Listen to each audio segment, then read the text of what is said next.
Have you ever felt like something was supposed to happen, but it didn't?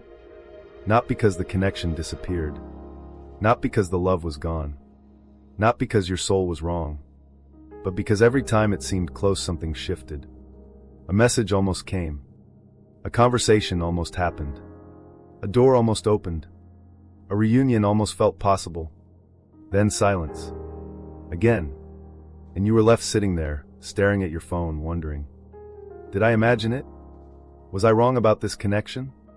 If this was meant for me, why is it taking so long? Chosen one, listen closely. The delay was not denial. The delay was positioning. There are certain reunions that cannot happen too early, because early reunion would only repeat the wound. It would bring two people back together before their nervous systems could hold peace, before their hearts could speak honestly, before their fears stopped pretending to be logic, before love stopped feeling like something to chase, control, avoid, or survive. Sometimes the universe does not delay what you love because it wants to hurt you. Sometimes it delays it because it is protecting the version of love that would be destroyed if it arrived before both souls were ready. You thought nothing was happening, but behind the silence, you were being moved. They were being moved. The connection was being rearranged. Not for fantasy, not for another cycle, not for another almost, for reunion that can finally breathe. And in this video, we're going to unfold why the delay felt so painful, why the separation lasted longer than your heart expected, and how spiritual positioning often looks like rejection before it reveals itself as preparation. Because what is meant for your soul does not always arrive fast. Sometimes it arrives aligned. And when it finally comes, you understand why it could not come one moment sooner. Chapter 1. The delay felt like abandonment, but it was interrupting the old pattern. I used to think delay meant I had been forgotten. I really did. I thought if something was truly meant for me, it would come quickly, clearly, without all this silence in between, without the long nights of wondering, without the strange emotional pauses where life feels like it is holding its breath but nothing actually moves. I thought divine timing would feel reassuring, peaceful, almost beautiful. But when I was in it, it felt like being left behind.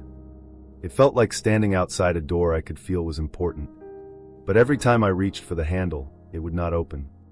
And maybe you know that feeling. Maybe you have been in a season where reunion felt close. So close. A message almost came. A conversation almost happened. Their energy almost softened. The silence almost broke. The signs almost felt too specific to ignore. You could feel something shifting. Maybe you woke up one morning with their name already in your chest. Not in your mind, first in your body. Like your nervous system had received a message before your phone ever did. You checked. Nothing. You went through the day trying to act normal. You made coffee. You answered messages. You did the little tasks life expects from you. But underneath everything, there was this quiet hum. A waiting. A sense that something was near. Then evening came. Still nothing. And by night, that hope turned into heaviness. Your chest tightened. Your thoughts started circling. Did I imagine it? Was I wrong? Why did I feel so sure? If this connection is real, why does it keep stopping right before the moment of breakthrough? That kind of delay can feel cruel. Not loud cruelty. Quiet cruelty. The kind where no one else can see what it is doing to you. From the outside, you look fine. You are still living, still functioning, still smiling when needed, still responding with "I'm okay" when someone asks. But inside, it feels like your soul is waiting at an arrival gate for someone whose flight keeps getting delayed with no explanation. No cancellation. No arrival. Just delay. Again. And again. And again. At first, you try to stay hopeful. You tell yourself, maybe tomorrow. Then tomorrow becomes next week. Next week becomes another month. Another month becomes a whole season of silence. And somewhere in that waiting, the mind begins to turn against the heart. It whispers things. Maybe they never cared. Maybe the connection was only real to you. Maybe you were foolish for believing. Maybe the universe was not guiding you, maybe you were just attached. And that is where delay begins to feel like abandonment. Not just by them, by life, by timing, by the very spiritual trust that once made you feel held. You wonder why you were allowed to feel something so deep if it was not going to unfold. You wonder why your soul recognized someone who could not meet you. You wonder why the universe would bring a person so close to your heart, then place distance between you like a locked gate. It is confusing, painfully confusing, especially when the connection was not ordinary. If it had been ordinary, maybe you could have moved on faster. If they were just another person, maybe the silence would not have touched you so deeply. But this one reached something hidden. Their eyes felt familiar. Their presence moved something in your body. Their absence felt louder than other people's presence. Their silence did not just feel like silence. It felt like a question your whole heart kept trying to answer. And when the delay continued, you may have started blaming yourself. Maybe I did something wrong. Maybe I missed the lesson. Maybe I was too intense. Maybe I should have stayed quiet. Maybe I should have reached out. Maybe I should have waited better. Maybe I should have healed faster. Maybe I should have been more detached, more spiritual, more patient, more trusting. Pause there. Take a breath. Because that self-blame is part of the old pattern too. The old pattern says love is always something you must earn, manage, fix, chase, or prove yourself worthy of receiving. The old pattern makes you believe that if reunion has not happened yet, you must be the problem. But chosen one, what if the delay was not exposing your unworthiness?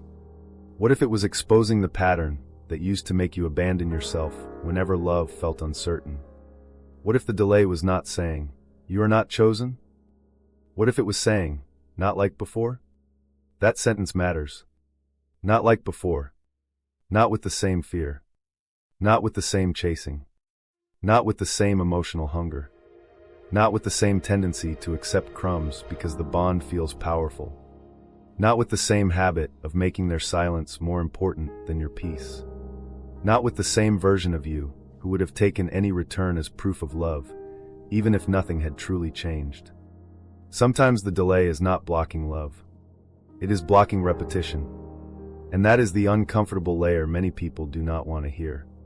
Because when you miss someone, you do not always want spiritual positioning. You want relief. You want the message. You want the door to open. You want their name to appear on your screen. You want to hear, "I have been thinking about you." You want one moment of confirmation that says, "You were not crazy. I felt it too." And there is nothing wrong with wanting that. You are human. The heart wants to be met. The body wants reassurance. The soul wants recognition to become something it can touch. But what if that message had come too soon? What if the reunion happened before the wound had been healed? What if they returned while still afraid, still avoidant, still unable to speak honestly? What if you received them while still anxious, still willing to shrink, still ready to abandon your own truth just to keep the connection close? Would that have been reunion? Or would it have been another cycle wearing the costume of answered prayer? Raw honesty? Sometimes what we call divine timing hurts because part of us does not want timing. We want control. We want the connection to unfold in the way that soothes us fastest. We want the pain to stop. We want the uncertainty to end. We want the person who triggered the wound to be the one who heals it. But love that comes back only to calm the wound, without transforming the pattern, does not create peace. It creates dependency. A temporary high. A temporary exhale. Then the same fear returns. Maybe you have already lived that cycle. They came close. You felt hopeful. They warmed up. Your chest opened. They said something soft, maybe even something that felt meaningful. You thought, "This is it. Something is changing." Then slowly, the energy shifted again. The replies became shorter. The silence returned. The uncertainty entered the room. And suddenly you were back in the same place. Watching, waiting, interpreting, hoping, trying not to seem affected. Trying to stay calm while your body remembered every previous abandonment. That cycle is exhausting. It does not always look dramatic from the outside, but inside it can feel like emotional whether you never get to escape. Sunlight. Storm. sunlight, storm, warmth, withdrawal, hope, silence, relief, fear. Again and again. A delayed reunion can feel painful, yes. But a premature reunion can be even more painful. Because premature reunion gives you the person before the pattern has changed. It gives you contact without stability. It gives you chemistry without safety. It gives you a conversation without accountability. It gives you closeness without readiness. And for someone who has been waiting, even that little bit can feel like enough. At least at first. You tell yourself, this means something. And maybe it does. But meaning is not the same as maturity. A person can feel something real and still not be ready to honor it. A soul can recognize you while the human self still runs from intimacy. A bond can be powerful and still be unsafe in its current form. A return can be emotional and still not be transformed. This is what the delay was interrupting. Not the love. The old expression of the love. The version where one person runs and the other carries the entire emotional weight. The version where silence becomes a weapon, even if no one meant to use it that way. The version where you overthink every small shift because your nervous system has been trained to expect loss. The version where they come close when they miss you, then pull away when truth asks for maturity. The version where you accept potential because you are afraid the full version may never arrive. The delay steps in and says, "No, not like this. Not loudly. Often not kindly, at least not in the way the heart wants kindness." It may look like the message not coming. It may look like plans falling apart. It may look like timing being off. It may look like both of you being moved into separate spaces. It may look like life making it impossible to force the conversation you thought you needed. And you may hate it. You may cry against it. You may ask, why would I feel this connection if I cannot move toward it? But there is a deeper mercy hidden there. The delay is giving the pattern time to lose power. It is giving your nervous system time to stop confusing anxiety with love. It is giving your heart time to remember that reunion should not cost your self-respect. It is giving them time to face the mirror without you softening every consequence. It is giving the connection time to mature beyond impulse. A door opening too soon is not always a blessing. Sometimes it is a test to see if you will choose the familiar wound again. And maybe there were moments when you almost did. Maybe you almost reached out from a place you did not want to admit was fear. You opened the chat. Their name was there. The last message still had emotional fingerprints on it. You could almost hear their voice. You typed something simple. "Hey, I hope you're doing okay." Harmless enough. Kind enough. But your body knew. Your stomach tightened. Your breath changed. Your thumb hovered over send. And somewhere underneath the sentence was another sentence. "Please tell me I still matter." That is not shameful. It is tender. It is human. But it is also revealing. When the desire to reconnect is really a desire to be rescued from the ache, the delay becomes protection. Not from them as a person. From the version of you that would use contact to avoid healing. You can love someone and still be reaching from fear. You can feel a sacred bond and still be acting from abandonment. You can miss someone and still need to ask, am I moving from truth or am I trying to stop the discomfort? This is where spiritual positioning begins. It does not begin with the reunion. It begins with the interruption.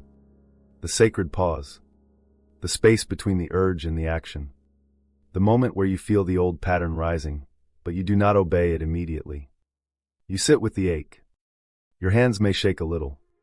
Your chest may feel heavy. A memory may pass through you so vividly that for a second, it feels like the past is alive again. But you breathe. You do not shame yourself. You do not pretend you are above it. You simply say quietly, I can feel this and still not repeat myself. That is power. Quiet power. The kind nobody sees. The kind that changes everything. Because every time you do not re-enter the old cycle, your energy is repositioned. Every time you choose peace over panic, you are repositioned. Every time you refuse to chase a familiar wound, you are repositioned. Every time you stop making delay mean abandonment, you are repositioned. This is why the delay feels so strange. On the surface, nothing seems to be happening. No message. No reunion. No visible movement. But inside you, something is being rearranged. Your relationship with waiting is changing. Your relationship with longing is changing. Your relationship with silence is changing. Your relationship with love is changing. You are no longer willing to accept any return just because you miss them. You're beginning to ask deeper questions. Not just, will they come back? But, can they come back differently? Not just, do they feel it? But, can they honor what they feel? Not just, is this connection real? But, can this connection become healthy? Not just, when will the silence end? But, what is the silence trying to prevent me from repeating? Those questions are signs of maturity. The old version of you may have only wanted proof. The emerging version of you wants truth. There is a difference. Proof says, show me I mattered. Truth says, let this return only if it can hold what I have become. Proof says, make the pain stop. Truth says, let the pattern end. Proof says, come back. Truth says, come back changed, or let me keep healing. That shift is not easy. It may come with grief. You may grieve the fantasy of a quick reunion. You may grieve the version of the story where they suddenly understand everything. Return with perfect words, and the pain dissolves instantly. You may grieve the idea that love alone would be enough. Because love alone is not always enough. Not when fear is stronger than honesty. Not when wounds are louder than communication. Not when one person is avoiding their mirror and the other is abandoning themselves to keep the bond alive. Love needs capacity. Love needs maturity. Love needs timing. Love needs two people who can stay present after the emotional wave passes. That is what the delay is making room for. Capacity. Not just contact. Maturity. Not just emotion. Alignment. Not just chemistry. And if you are honest with yourself, maybe you can feel that the connection, as it was, could not have held the reunion you were praying for. Maybe there was too much unspoken pain. Too much fear. Too much imbalance. Too much overgiving on one side and avoidance on the other. Too much longing and not enough language. Too much spiritual recognition and not enough human accountability. A reunion in that state might have felt beautiful for a moment. Then the same wounds would have begun speaking again. One small distance. One unclear message. One emotional hesitation. One old fear. And suddenly the cycle would be alive. Again, the delay was not denying you love. It was denying the cycle permission to continue unchanged. That can feel like loss when you are attached to the outcome. But later, it begins to feel like mercy. A hard mercy. The kind that saves you from what you would have chosen while hurting. There are things we choose when we are in pain that our healed self would never agree to. We accept less. We ignore signs. We make excuses. We over-explain. We call discomfort spiritual testing.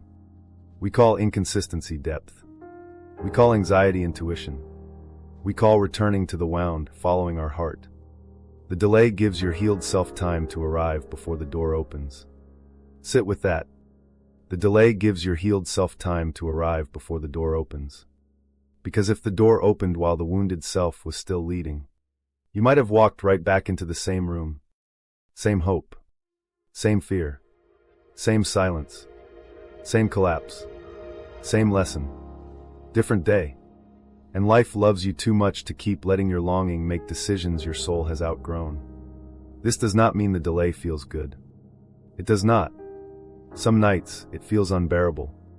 You may find yourself lying in bed, phone beside you, screen dark, heart too awake to sleep. You remember a moment with them so clearly that it almost feels physical. The eye contact. The pause. The unfinished sentence. The softness that appeared for just a second before one of you pulled away. And you wonder how something that felt so real could be held in delay for so long. You may whisper, I don't understand. And maybe you do not have to understand everything yet. Maybe the first step is simply to stop calling the delay abandonment. What if delay is a boundary life placed around your becoming? What if delay is space being created so both souls can stop reacting from the wound? What if delay is the universe refusing to let reunion become another round of emotional survival? What if delay is not the absence of movement, but movement happening underneath the surface? Think about seeds. Nothing looks like growth at first. The soil looks still, dark, empty. If you did not know better, you would think nothing was happening. But beneath the surface, roots are forming. Quietly, slowly, invisibly. The delay in your connection may be like that. Not empty, rooting. You are becoming less reactive. They may be being confronted by what they avoided. You are learning to hold silence without collapsing. They may be learning that running does not erase the mirror. You are reclaiming your energy. They may be feeling the absence of what they once took for granted. You are becoming grounded. The connection is being stripped of fantasy, pressure, panic, and old emotional agreements. None of that always shows up as visible progress. But invisible does not mean inactive. Sometimes the deepest positioning happens where no one can applaud it. In your room. In your breathing. In the unsent message. In the decision to stop checking. In the moment you let yourself cry without turning the tears into a reason to chase. In the morning you choose your own life, even while your heart still remembers theirs. That is spiritual positioning. Not glamorous. Not dramatic. Human. Quiet. Costly. Sacred. And every chosen one who has walked the twin flame path knows the cost of that quiet. The cost of not knowing. The cost of trusting when the outer world gives you nothing to hold. The cost of feeling something real, but refusing to let it make you lose yourself. The cost of allowing delay to refine you instead of harden you. There may be days when you feel strong. You understand. You can breathe. You can say, if it is meant, it will align. Then there are other days. Days when the delay feels personal again. Days when you think, why them? Why this? Why still? Days when you are tired of lessons and just want love to be simple. That contradiction is part of the journey. You can trust the timing and still feel tired. You can believe in alignment and still miss them. You can know the delay is protecting you and still wish the door would open. Spiritual maturity is not pretending you do not ache. It is learning not to let the ache drag you backward.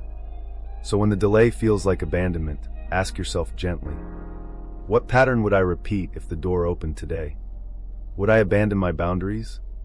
Would I accept half communication? Would I settle for emotional crumbs? Would I ignore my body's truth? Would I treat their return as transformation without watching for consistency? Would I become smaller to keep the connection close? Would I confuse relief with readiness? These questions are not meant to discourage you. They are meant to bring you into honesty. Because the reunion you are being positioned for is not supposed to be another temporary relief. It is supposed to be something that can breathe. Something that can stand. Something that does not require you to lose yourself in order to keep it. And maybe that is why the delay had to hurt. Not because pain is sacred by itself, but because the pain exposed the parts of you still attached to the old way. The part that wanted to chase. The part that wanted proof. The part that wanted reunion more than truth. The part that would rather have a familiar cycle than an unfamiliar peace. Once you can see those parts, you can love them. And once you can love them, they no longer have to lead. That is the beginning of real preparation. You stop waiting as someone begging to be chosen. You begin waiting, if waiting is even the word anymore, as someone being aligned. There is a different energy in that. Begging says, please don't forget me. Alignment says, what is meant will not require my self-betrayal. Begging says, come back so I can feel okay. Alignment says, let me become whole enough to receive what is true. Begging says, I will take whatever version of you returns. Alignment says, I welcome only what can meet me with honesty. That shift is the delay doing its work. And if the reunion comes, you will meet it differently. You will not rush to hand over your peace.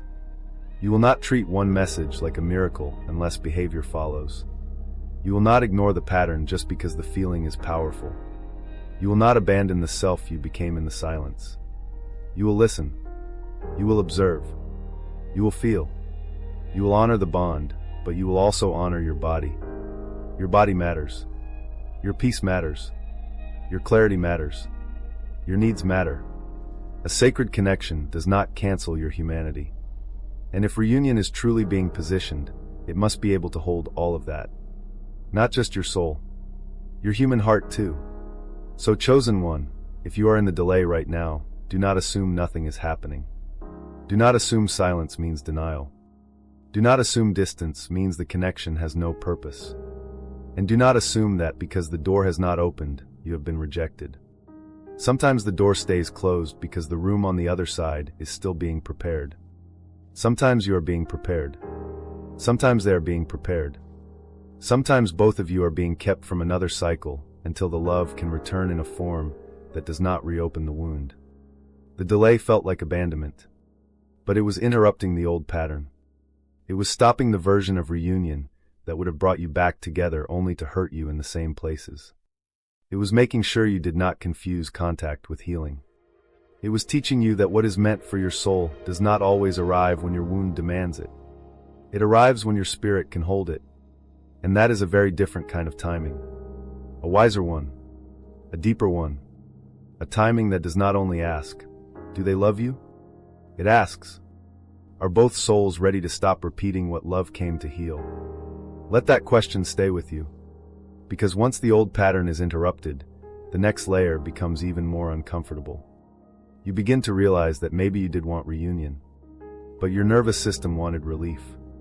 And learning the difference between those two is where the next chapter begins. Lesson of this chapter: the delay was not always abandonment.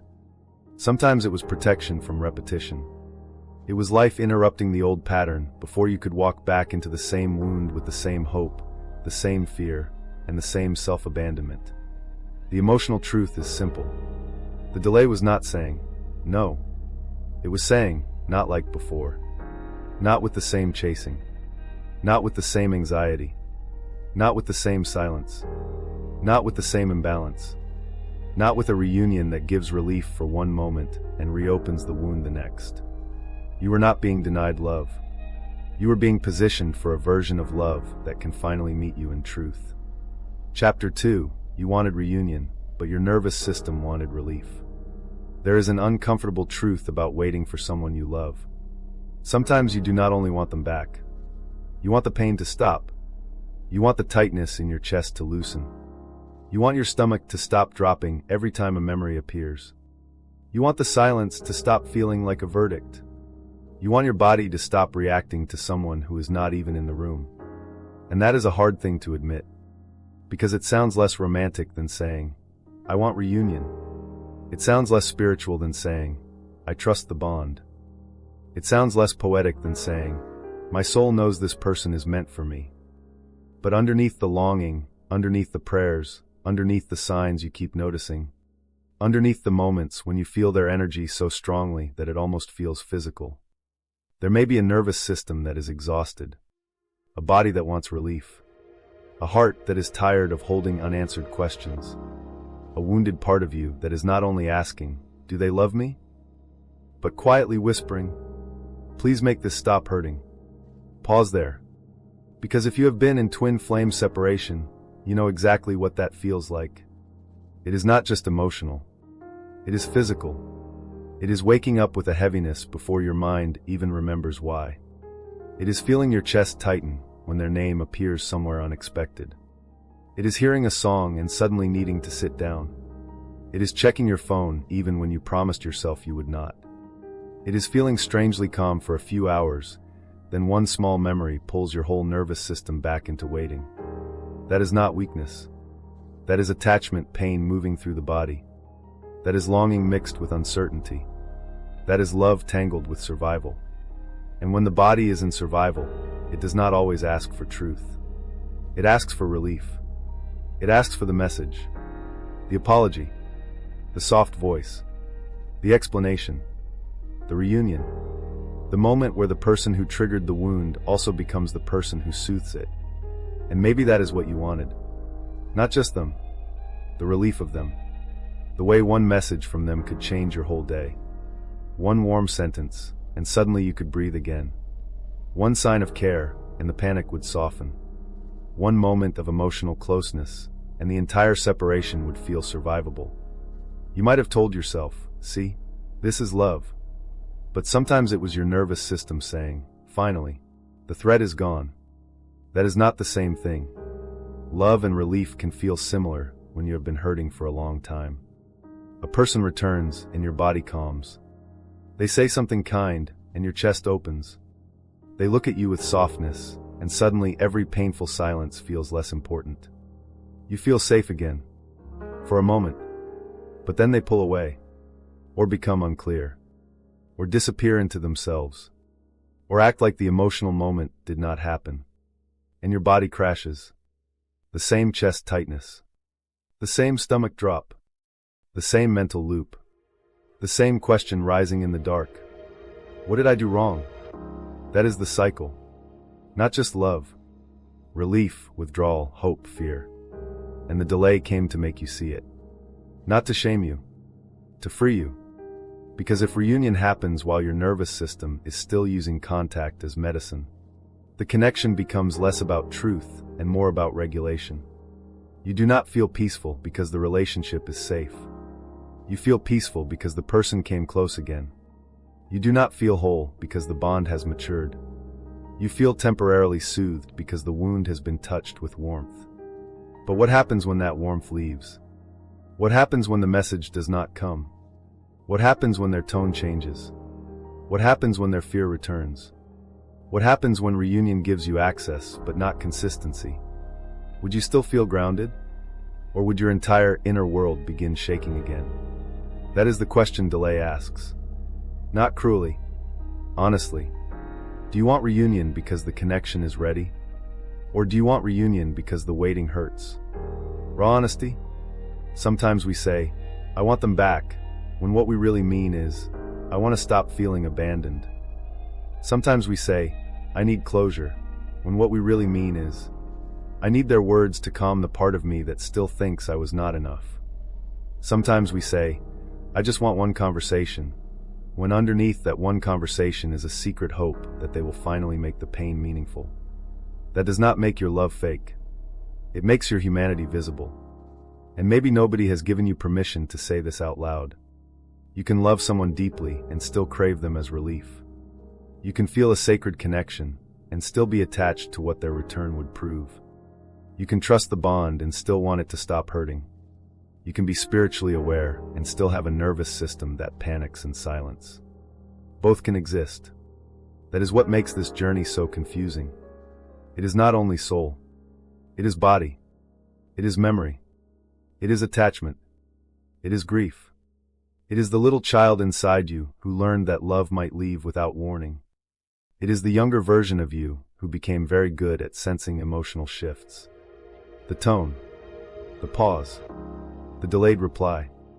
The different energy. The moment someone's warmth starts to fade before they ever say anything. Maybe you learned to notice everything because once, not noticing felt dangerous. So now, in this twin flame connection, your sensitivity becomes intense. A short message does not feel like a short message. It feels like distance. A day of silence does not feel like a day of silence.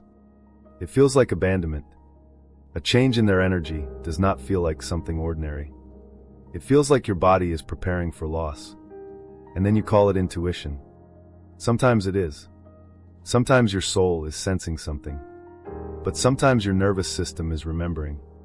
Remembering every time love became uncertain. Remembering every time affection had conditions. Remembering every time you had to guess whether someone still cared.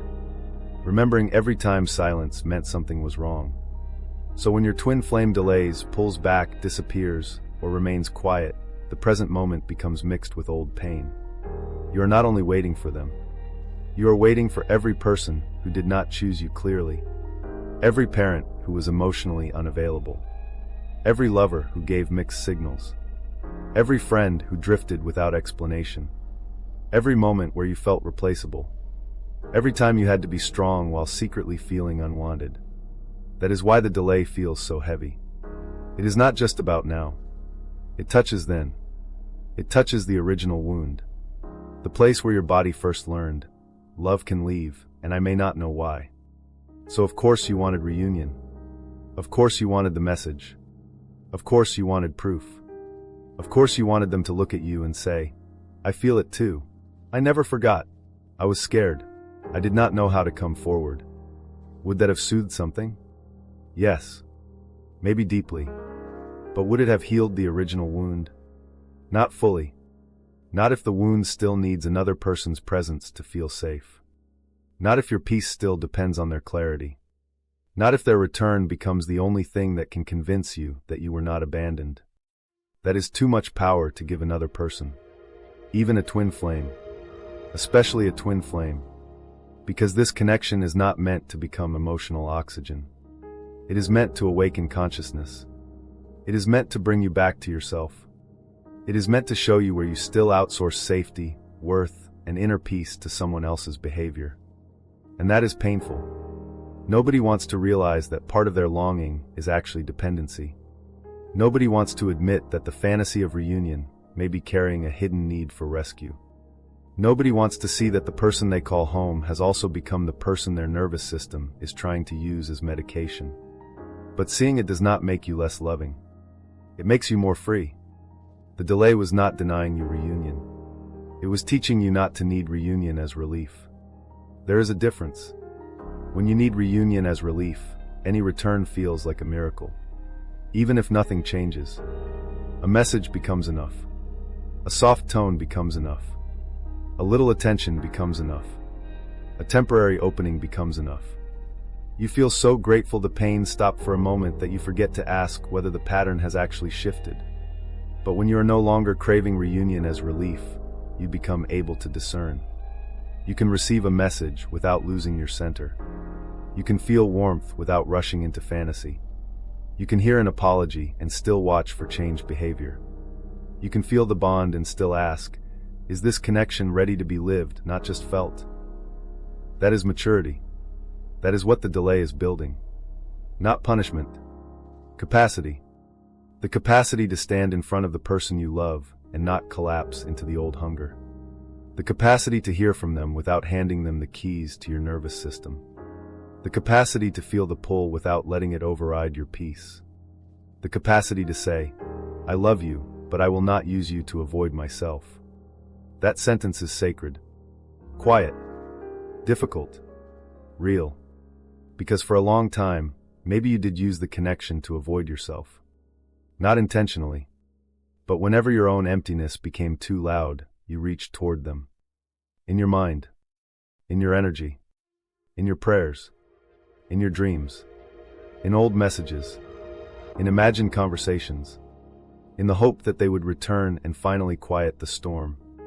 You may have built whole emotional worlds around the possibility of reunion. What they would say. How they would look at you. How you would respond. How the pain would finally make sense. How all the waiting would be worth it.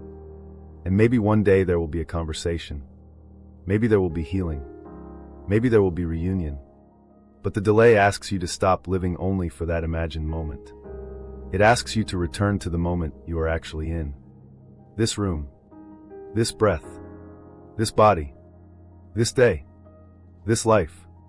A life that still belongs to you, even in separation. That is the part many chosen ones forget.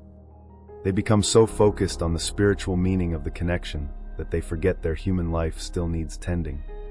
The dishes in the sink. The body that needs rest. The friend who actually shows up. The project waiting for your energy. The morning sunlight you missed because you were looking for signs. The meal you barely tasted because your mind was with them. The opportunities you postponed because some part of you was emotionally waiting. Delay does not only test your faith. It reveals where your life has been suspended. Where did you pause yourself? Where did your joy become conditional? Where did your peace become dependent on their readiness? Where did your future become a hallway outside their door? These questions are not meant to hurt you. They are meant to bring you home. Because if your whole life is waiting for reunion, then reunion becomes too heavy. It has to carry your happiness, your identity, your closure, your validation, your sense of being chosen. No relationship can hold that without bending under the weight. Sacred reunion is not meant to rescue a life you abandoned. It is meant to meet a life you have returned to. That is why the delay redirects you. Back to your body. Back to your routines. Back to your breath. Back to your inner safety. Back to the ordinary things that do not feel cosmic but quietly rebuild you. You begin with small choices. You do not check your phone immediately. Just for 10 minutes. Then 20. Then maybe one morning, you make coffee first. You feel the warmth of the cup in your hands. You notice the room. You notice your breathing. You notice that the world did not end because you did not look for them. That is healing. Small, yes, but real. You take a walk without turning every bird, number, or song into a message. You let silence be silence. You let your body move. You let your life have texture again. The sound of footsteps. The smell of rain. The softness of clean sheets. The taste of food when your nervous system is not in panic. The quiet pride of doing one thing for yourself without secretly hoping it will bring them back. This is how relief begins to come from within. Not all at once. Never all at once. There will be days when you still want the message. Days when your body still aches. Days when a memory pulls you under before you can stop it. Days when you think, I am tired of being strong. I just want them. Let yourself be honest. Do not shame that.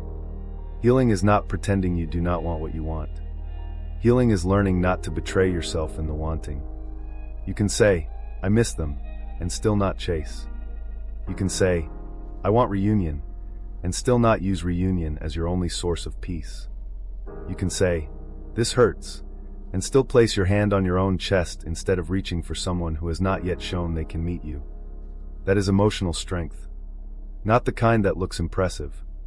The kind that happens quietly, when nobody knows how badly you wanted to go back. And every time you regulate yourself without contact, something changes.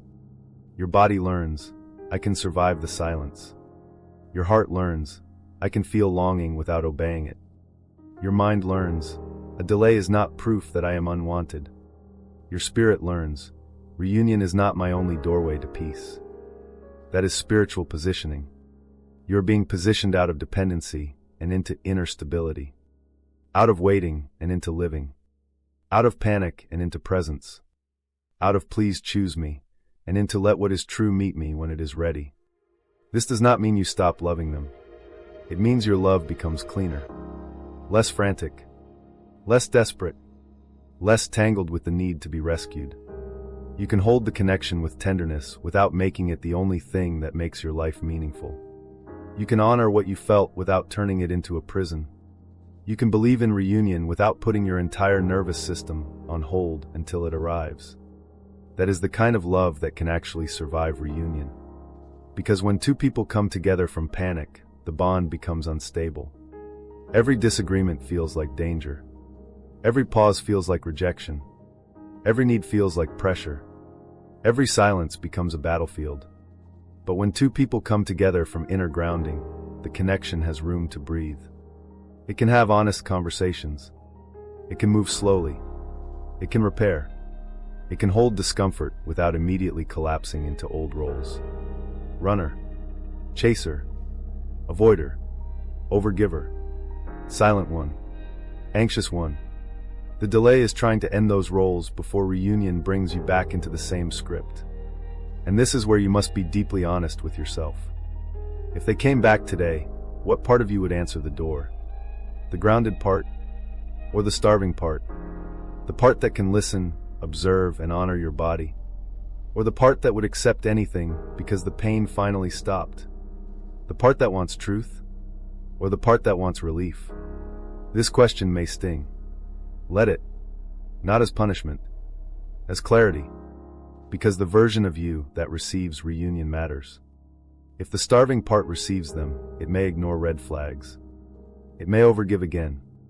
It may say I understand when it actually needs accountability. It may rush.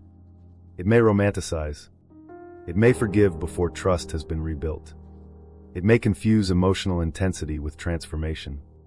But if the grounded part receives them, everything changes. You can still be soft, still loving, still moved, still open. But you are not blind. You are not abandoning yourself. You are not handing them your peace just because they returned. You are allowing reunion to be something more than relief. You are allowing it to become truth. That is what your soul wants. Not just a return that does not require you to bleed again. A return that can hold the lessons. A return that honors the silence you survived. A return that respects the person you became while waiting. A return that does not treat your heart like a place to visit when loneliness becomes too loud. And if reunion is not ready yet, you are learning how to live anyway. Not as an act of giving up, as an act of devotion to your own life. You are learning to let joy come back without guilt. You are learning to laugh without feeling disloyal to the connection. You are learning to make plans without thinking, what if they return? You are learning that moving forward does not erase the bond. It simply removes the bond from the center of your survival. That is a huge shift, a sacred one, because when you no longer need reunion to breathe, reunion can become a choice, not a rescue. A meeting, not a dependency. A conversation, not a medication. A bridge, not an emergency exit from pain. And if they return, you will feel the difference. You will not just ask, do they still feel it? You will ask, can they show up with care? Can they speak with honesty? Can they remain present after the emotional moment passes? Can they respect the peace I rebuilt? Can I stay connected to myself while reconnecting with them? Those questions protect you. They protect the connection too. Because a sacred bond cannot mature when one soul is using the other to regulate unhealed fear. The delay gives both of you the chance to stop doing that. You learn to soothe your own abandonment wound. They may be learning to face their own intimacy wound. You learn not to chase. They may be learning not to run. You learn that silence will not destroy you. They may be learning that silence does not free them from what they feel. You learn to come home to yourself. They may be learning that avoiding the mirror only makes the mirror louder. Different lessons. Same positioning. And maybe you cannot see their side. Maybe you do not know what is happening inside them. Maybe from the outside, it looks like they are fine. Moving on. Living life. Not affected. But you do not really know what happens in someone's quiet moments. You do not know what memory finds them at night. You do not know what they feel when the world slows down. You do not know what they avoid admitting even to themselves. Still, your healing cannot depend on their hidden process. Let them have their mirror. You have yours.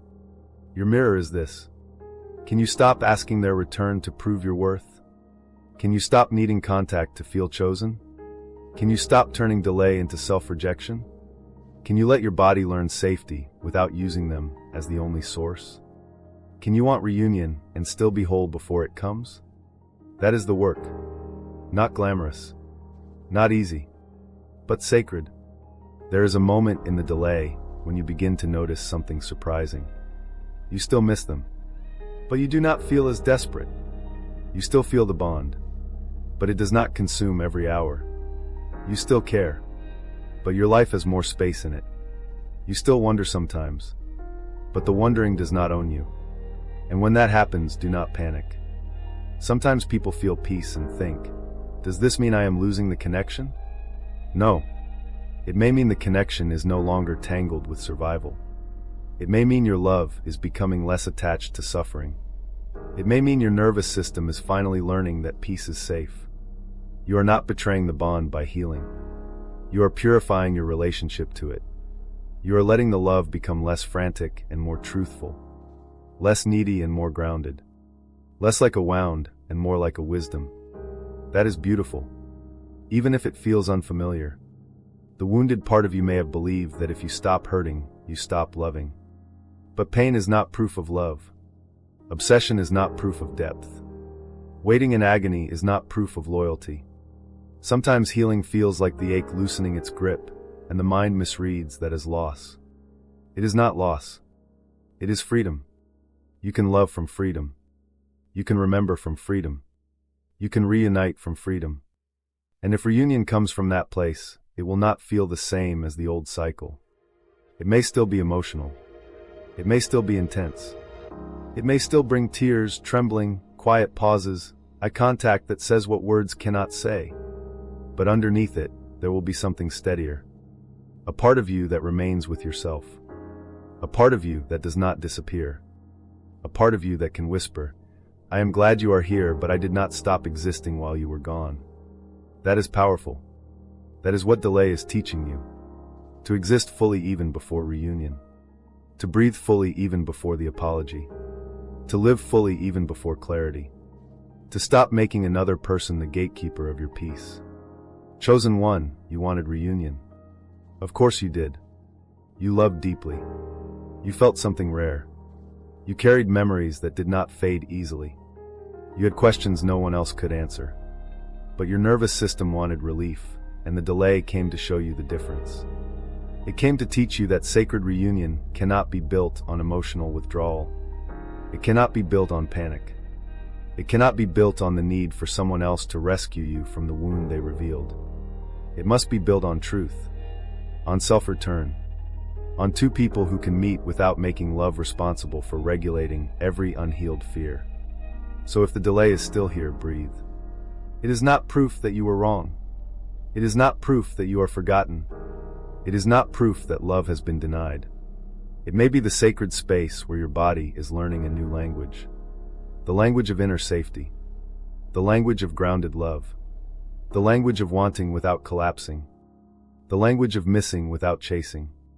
The language of trusting without waiting, as if your life has stopped. And once you begin speaking that language, the whole journey changes. You no longer wait the same way. You no longer pray the same way. You no longer ask for reunion just to escape the ache. You begin asking for alignment. For truth. For readiness. For a return that does not reopen the wound. For a love that can meet you as a whole person, not as a nervous system searching for relief. That is when spiritual positioning deepens. Because once you stop asking reunion to rescue you, life begins positioning you back into your own body, your own peace, your own path, your own life. And that is where the next chapter begins. Lesson of this chapter: your desire for reunion was real. But part of that desire may have been your nervous system craving relief from uncertainty, silence, and abandonment pain. The emotional truth is simple. Your soul wants reunion in truth. Your nervous system may want reunion as relief. The delay teaches you the difference. It gives your body time to learn safety without depending on contact. It gives your heart time to love without collapsing. It gives your spirit time to stop asking another person's return to prove your worth. You are not being punished by the waiting. You are being prepared to receive reunion from wholeness, not hunger. Chapter 3. You were being positioned back into yourself before being positioned for them. I remember the strange quiet after I stopped chasing. At first, it did not feel peaceful. It felt empty, almost unnatural, like my heart had been running in one direction for so long that when I finally stopped, I did not know where to place all that energy. No message to wait for. No hidden meaning to decode. No social media post to interpret. No imaginary conversation to rehearse. No emotional puzzle to solve before sleeping. Just me. My room. My breath. My own life staring back at me. And that was harder than I expected. Because sometimes chasing does not look like chasing from the outside. Sometimes chasing is silent. It is thinking about them before you think about yourself. It is checking your phone before your feet touch the floor. It is wondering what they are feeling before you ask what you are feeling. It is measuring your entire day by whether their energy feels close or far away. No one sees it. No one knows how much of your inner world has been orbiting someone who is not physically there. You still go to work. You still answer people. You still smile at the right moments. You still do what life asks. But inside, a part of you is somewhere else. Waiting. Listening. Feeling for them. Trying to sense whether the connection is moving, whether they miss you, whether the silence is about to break. And after a while, that becomes exhausting. Not just emotionally. Physically. Your body starts living in a state of quiet anticipation. A small buzz under the skin. A little tension in the jaw. a nervous flutter when your phone lights up, a drop in the stomach when it is not them, a strange disappointment you feel embarrassed to admit. You tell yourself you are fine, but your body knows. Your body knows how much energy you have been sending outward. Your body knows how long you have been living outside yourself. And this is why spiritual positioning does not begin with them coming closer. It begins with you coming back into your own body, back into your own rhythm, back into the parts of your life that went quiet while you were emotionally waiting for someone else's readiness. Pause there, because this is where the delay becomes deeply personal. You may have thought the delay was about them, their fear, their silence, their avoidance, their awakening, their timing, their inability to say what you felt was already true. And yes, maybe some of that is part of it, but the delay was also about you. Not as punishment, not as blame, as restoration. Life was asking, where did you go? Where did you go while you were waiting? Where did your joy go? Where did your focus go? Where did your routines go? Where did your dreams go? Where did your self-trust go? Where did the version of you go who existed before every quiet moment became about whether they would return? That question can hurt, because when you love deeply, it is easy to lose track of yourself and call it devotion. It is easy to give your emotional energy away and call it faith. It is easy to keep space for someone who is not showing up and call it loyalty. It is easy to pause your life and call it surrender. But sometimes what we call surrender is really suspension. You are not surrendered. You are suspended. Your life is still. Your heart is waiting. Your energy is leaning toward a door that has not opened yet. And the delay comes not only to test the connection, but to ask whether you are willing to live again before the reunion arrives. Raw honesty? Sometimes we do not want to return to ourselves because returning to ourselves means admitting how much of our life we placed on hold. It means seeing the messages we waited for, the opportunities we ignored, the people we barely noticed because our attention was still with them, the mornings we lost to checking, the nights we gave to imagining, the peace we traded for emotional speculation, the life we delayed while waiting for the delay to end. That realization can feel uncomfortable, almost humiliating. You may think, how did I let one connection take up so much space inside me? But do not shame yourself. This is not about making yourself wrong for loving deeply. A twin flame connection can shake the ground beneath your identity. It can awaken parts of you that were asleep for years. It can make the ordinary world feel strangely thin, as if something behind the visible world has opened. So of course you were affected. Of course your attention went there. Of course your heart circled the mystery. Of course you wanted to understand why this person felt different. But at some point, the connection must bring you back to yourself, not keep you away from yourself. That is the deeper purpose. Not obsession. Not endless waiting. Not abandoning your life in the name of love. Return. Self-return. The sacred act of gathering every piece of yourself that you left in someone else's silence. And it often starts small. Very small. Maybe one morning, you wake up and resist the urge to check your phone immediately. Not because you are over them. Not because you suddenly do not care. But because something in you says, let me belong to myself first today. So you lie there for a moment. You feel the weight of your body on the bed. You notice the light coming through the curtains. You hear the faint sound of traffic outside, or birds, or the hum of the room. You take one breath before reaching for the world. One breath that is yours. That sounds simple. But when your nervous system has been trained to seek safety through another person's response, one breath can be revolutionary. Then maybe you make coffee. You do not rush. You do not turn the morning into a search for signs. You feel the warmth of the cup in your hands. You notice the steam. You notice that your mind still drifts toward them. Of course it does. You do not fight it. You simply return. Back to the cup. Back to the breath.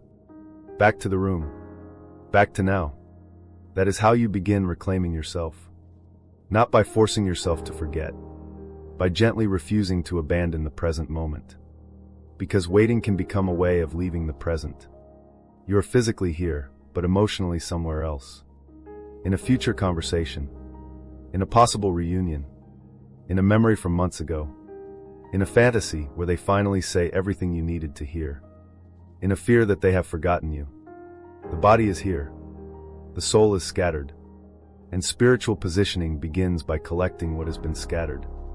Your attention, your energy, your imagination, your dignity, your daily life, your ability to feel peace without needing proof. Piece by piece, you call it back. Not dramatically, quietly. You stop rereading old messages when you already know what they say. You stop checking whether they watched something. You stop asking every song to confirm the connection. You stop turning every quiet night into a spiritual investigation. You stop feeding your nervous system more uncertainty and calling it intuition. You start asking a different question. What do I need right now? Not, what are they feeling? Not, are they coming back? Not, is the universe sending me a sign? But, what do I need right now? That question may feel unfamiliar. Maybe even selfish. Especially if you are used to making love about the other person. Their wounds. Their timing. Their fear. Their potential. Their process. But your needs matter too. Your body matters. Your day matters. Your peace matters. Your life matters. The delay is positioning you to remember that. Maybe you need rest. Maybe you need food. Maybe you need to stop scrolling. Maybe you need to cry without making the tears mean you should reach out. Maybe you need to clean your room because your outer space has started reflecting your inner chaos. Maybe you need to walk outside and let your body remember there is a world beyond this connection. Maybe you need to speak to someone who can hold your heart without feeding your obsession. Maybe you need to write down what you feel, not to manifest a response, but to finally hear yourself clearly.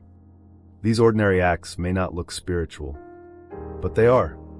Sometimes the most spiritual thing you can do is eat when heartbreak has taken your appetite. Sleep when anxiety wants to keep you awake. Move your body when grief has made you feel frozen. Answer your own life when you have been waiting for someone else to answer you. That is sacred positioning. Not floating above the pain, returning through it. And as you return, something begins to shift. At first, the silence may still hurt, but it no longer defines the entire day. You may still think of them, but their absence does not swallow every room. You may still feel the bond, but you begin to feel yourself too. That matters. Feeling yourself again is one of the first signs that the delay is working. You start noticing your preferences. Small things. The music you actually like when you are not choosing songs that remind you of them. The food you enjoy when your stomach is not clenched with waiting. The places you want to go when your whole life is not unconsciously arranged around the possibility of their return. The people who make you laugh without making you explain your depth. The conversations that leave your nervous system calm instead of activated. You begin to realize how much of your identity had become wrapped around the connection. Not intentionally. It happened slowly. A memory here. A sign there. A dream that felt too real. A conversation that stayed unfinished. A look you could not forget. A silence that became louder than everything else. And before you knew it, your inner life had become a shrine to what almost happened. But you were not created to live at an altar of almost. You were created to live. Fully. Softly. Bravely. In your own body. On your own path. With your own breath. This is where the delay becomes an invitation. Not to stop loving. To stop disappearing. You can still honor the connection. You can still believe something meaningful happened. You can still feel that there is more to this story than the visible world can explain. But you do not have to abandon your own life to prove the connection was real. Read that again. You do not have to abandon your own life to prove the connection was real. If it is real, your healing will not destroy it. If it is true, your peace will not erase it. If it is meant, your self-return will not block it. In fact, your self-return may be exactly what positions the connection for something healthier. Because reunion cannot be healthy if you arrive empty. If you arrive with no center. If you arrive having spent months or years making their return the only doorway to your happiness. That kind of reunion carries too much weight. You would not be meeting them as yourself. You would be meeting them as the version of you who survived by waiting. And that version deserves compassion. But it should not be the one leading the reunion. The person positioned for sacred reunion is not the one who says, "Finally, now I can breathe." It is the one who says, "I learned how to breathe before you came back." Not coldly, not with arrogance, with quiet dignity. "I learned how to breathe before you came back." That changes everything, because then reunion is not rescue. It is meeting. It is not the return of your emotional oxygen. It is the arrival of a connection that must now meet the version of you who has roots. And roots matter. Without roots, love becomes a storm. With roots, love can become a garden. That may sound soft, but it is deeply practical. Roots look like boundaries, routines, self-trust, a body that knows how to calm itself, a life that is not entirely dependent on another person's emotional availability, a heart that can feel longing without turning it into self-betrayal, a mind that can question a story instead of believing every fear, a spirit that can say, "I am open, but I am not empty." That is what the delay is building. It is not making you wait for nothing. It is giving you roots. And sometimes roots grow in the dark. No audience. No visible progress. No applause. Just you choosing yourself in small ways that nobody sees. You put the phone down. You drink water. You breathe through the urge. You leave the message unsent. You return to work that matters. You clean the corner of the room that has been carrying your sadness. You make your bed even though your heart feels messy. You go outside even though part of you wants to stay inside and disappear. You stop turning every ache into evidence that you should go back. These choices may seem small, but spiritually they are enormous. They are you telling life, "I am available to myself again." And when you become available to yourself, your energy changes. It stops leaking. It stops reaching. It stops begging from the wound. It becomes contained. Not closed. Contained. There is a difference. Closed energy says, "No one can reach me." Contained energy says, "I no longer abandon myself to be reached." Closed energy is armor. Contained energy is wholeness. Closed energy reacts from fear. Contained energy responds from self-respect. The delay is not trying to make you closed. It is teaching you containment. So that if reunion comes, you do not pour yourself out at the first sign of warmth. You do not hand over your peace because they say the right words. You do not lose months of healing because their eyes soften. You do not become the person who forgets every lesson the moment the longing is touched. You remain. With yourself. With your body. With your truth. And from that place, you can love more honestly. Not less. More. Because love without self-abandonment is cleaner. It does not manipulate. It does not cling. It does not overfunction. It does not turn the other person into a god, a savior, a verdict, or a wound. It simply says, "I can meet you deeply, but I will not leave myself to do it." That is the kind of love reunion needs. And maybe this is why you were positioned back into yourself first. Because before you could be positioned for them, you had to stop using them as your center. You had to find your own center again. The place inside you that remains even when no one texts. Even when silence stretches. Even when you do not know what they feel. Even when the future is unclear. That center is not loud. It may feel like a small flame at first. Almost fragile. But every time you return to it, it grows. You notice that you can survive the day without checking. You can feel sad without spiraling. You can remember without collapsing. You can miss them without making missing your identity. You can love them without suspending your life. That is not detachment in the cold sense. It is inner stability. And inner stability is one of the most important forms of spiritual positioning. Because reunion, if it arrives, will test your stability. Not to punish you, but because love brings closeness. And closeness brings vulnerability. And vulnerability can awaken fear. You may think all the fear will disappear when they return. It may not. A real reunion may be beautiful, but also tender. Awkward. Honest. Uncomfortable. There may be pauses. There may be eye contact that brings back everything. There may be conversations that require both people to speak from places they once avoided. There may be emotional aftershocks. Your body may feel the old pattern try to rise again. The urge to over-explain. The urge to rush. The urge to secure the connection before it slips away. The urge to make yourself smaller so they do not pull back. This is why self-return matters. If you have not returned to yourself, reunion can sweep you away. But if you have returned, you can feel the intensity and still remain grounded. You can say what is true. You can ask for clarity. You can move slowly. You can let the connection prove itself through consistency, not just emotion. You can allow love to unfold without turning it into a desperate attempt to avoid abandonment. That is mature reunion. Not perfect. Mature. And it begins long before the person returns. It begins here. In the delay. In the morning routine.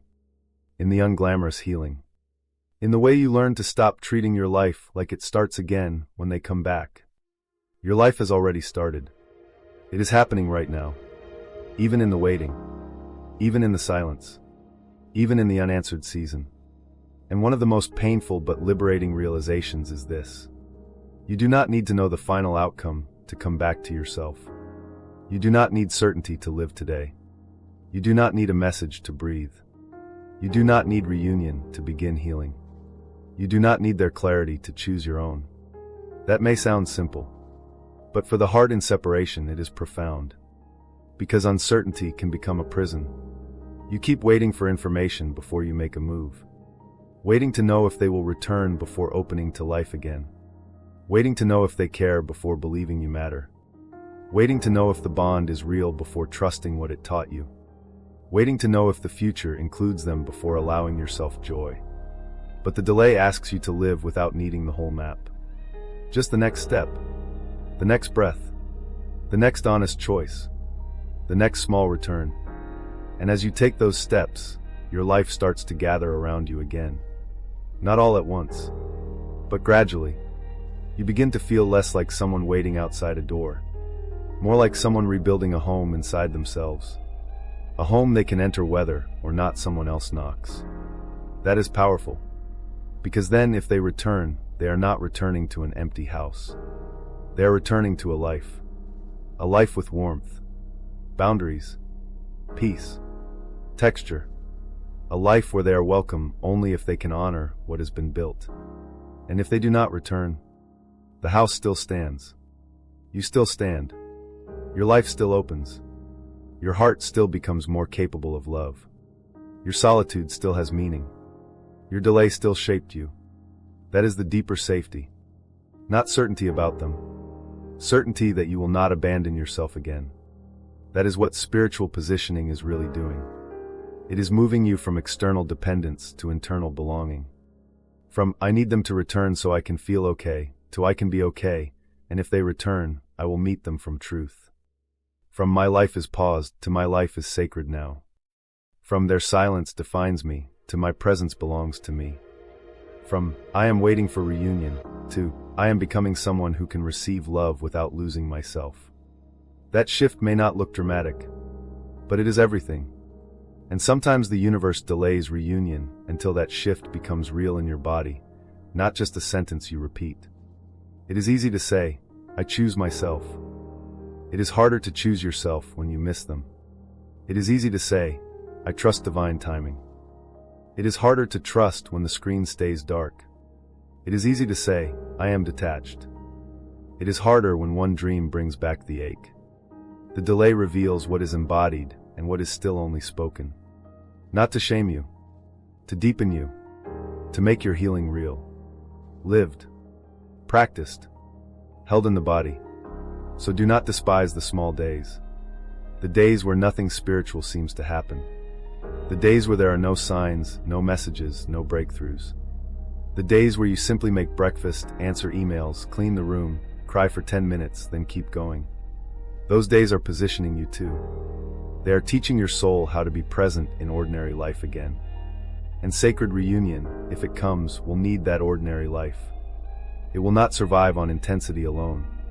It will need groundedness, communication, patience, emotional regulation, honesty, human care, the ability to sit across from each other without turning every pause into panic, the ability to look into each other's eyes and not run from the truth that lives there, the ability to love in the daily world, not only in dreams, signs, longing, and energetic pulls. So the delay brings you back to the daily world. Your body, your home, your schedule, your responsibilities, your friendships, your creativity, your own healing. Not because these things are less sacred. They are the foundation.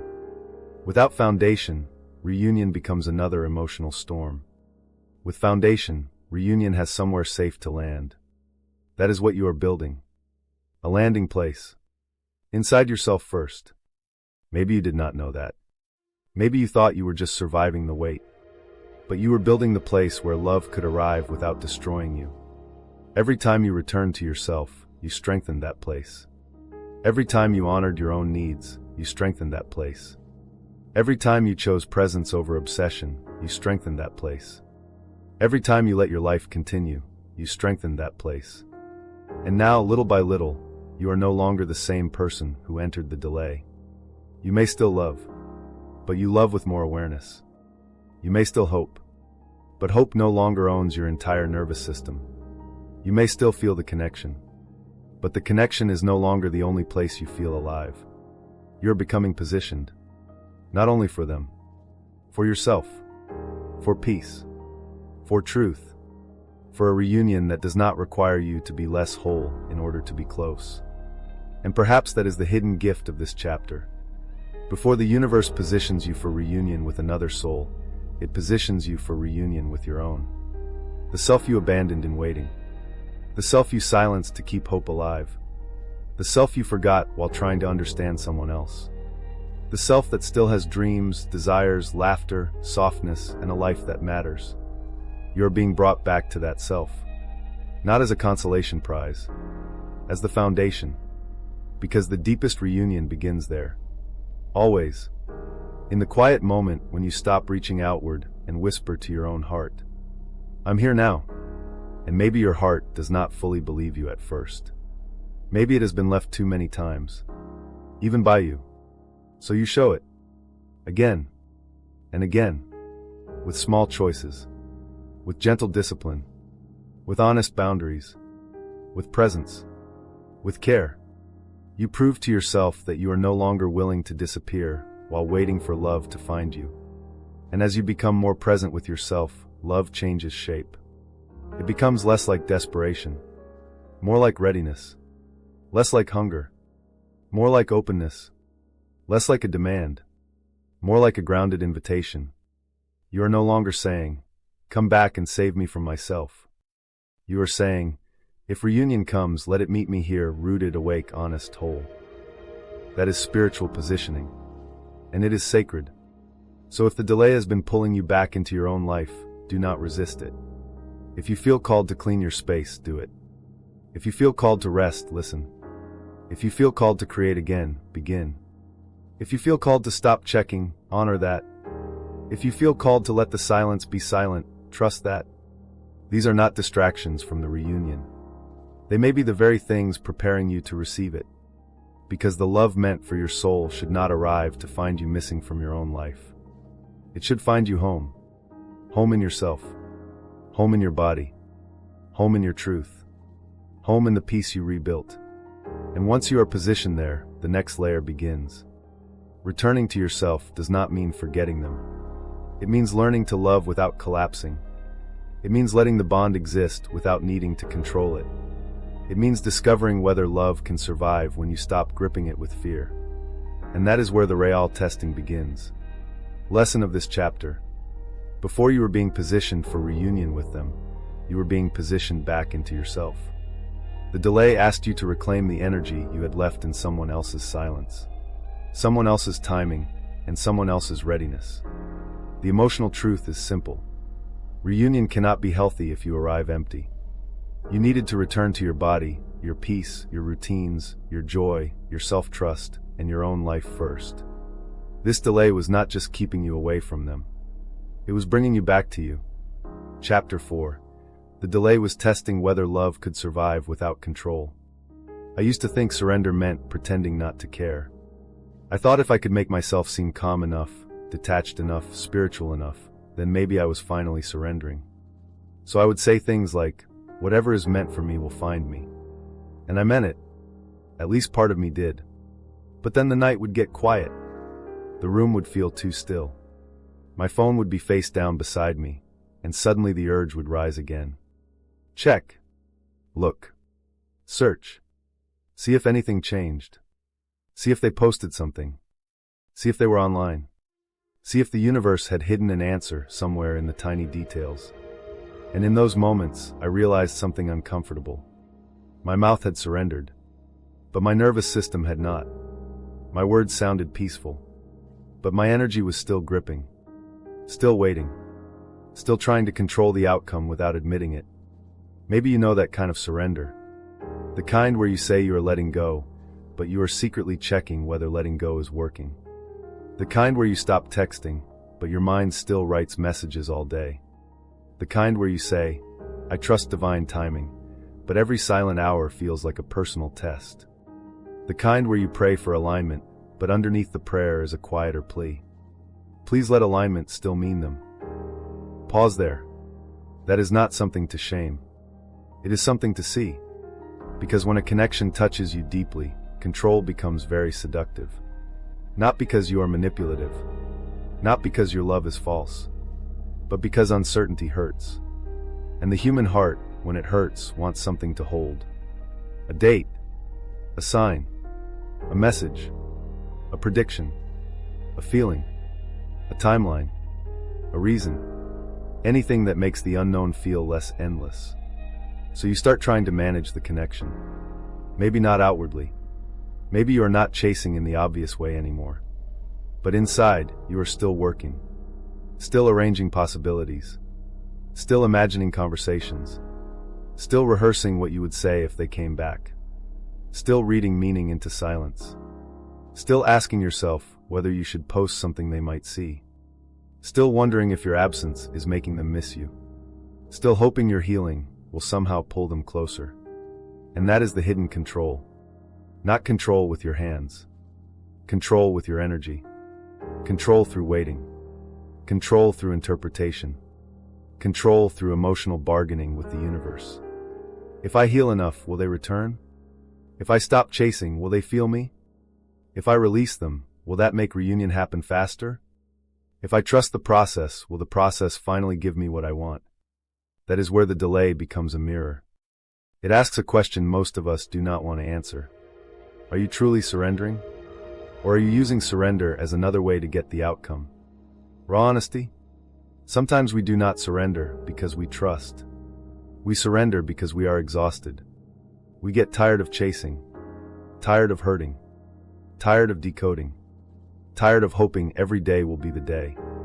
So we put the connection down. But even then, one eye stays open, watching, waiting, listening for footsteps, hoping the moment we stop reaching, they will finally come closer. And if they do not, the wound speaks again. See, it didn't work. But surrender is not a technique. It is not a spiritual strategy to make someone miss you. It is not silence used as bait. It is not detachment performed, so the universe rewards you with reunion. Surrender is the moment you stop trying to force love to prove itself before it is ready. It is the moment you say, with trembling honesty, I cannot control another soul. I cannot force readiness. I cannot make someone face what they are still avoiding. I cannot turn timing into obedience. I cannot use my fear to rush what needs truth.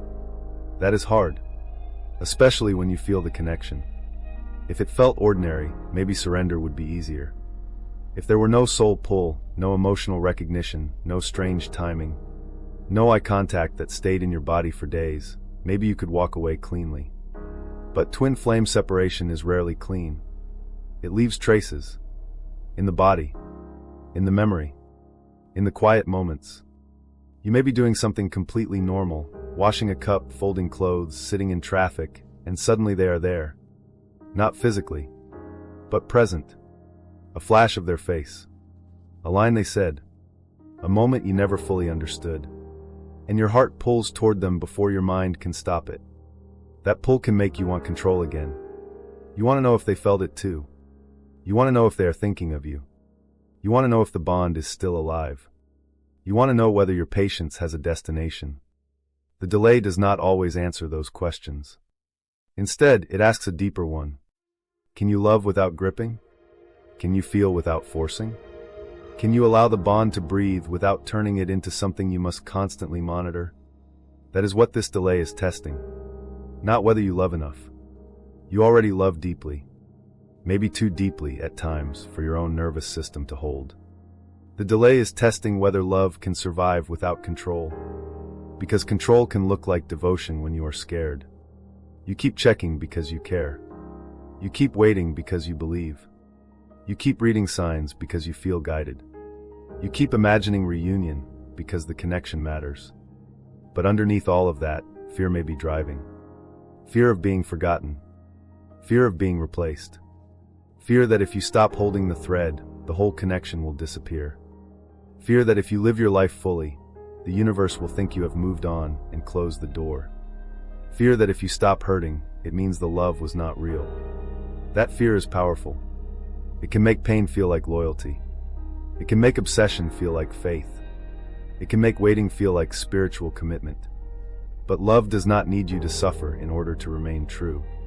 A sacred bond does not require you to stay in emotional tension just to keep it alive. If the connection is real, it does not depend on your anxiety to exist. Let that settle. If the connection is real, it does not depend on your anxiety to exist. Your fear is not what keeps destiny alive. Your suffering is not what proves the love. Your constant attention is not what holds the bond together. What is true can survive your peace. What is meant can survive your self-return. What is aligned can survive you living your life. And if something disappears the moment you stop controlling it, maybe what disappeared was not love. Maybe it was only the old pattern. That realization can be frightening.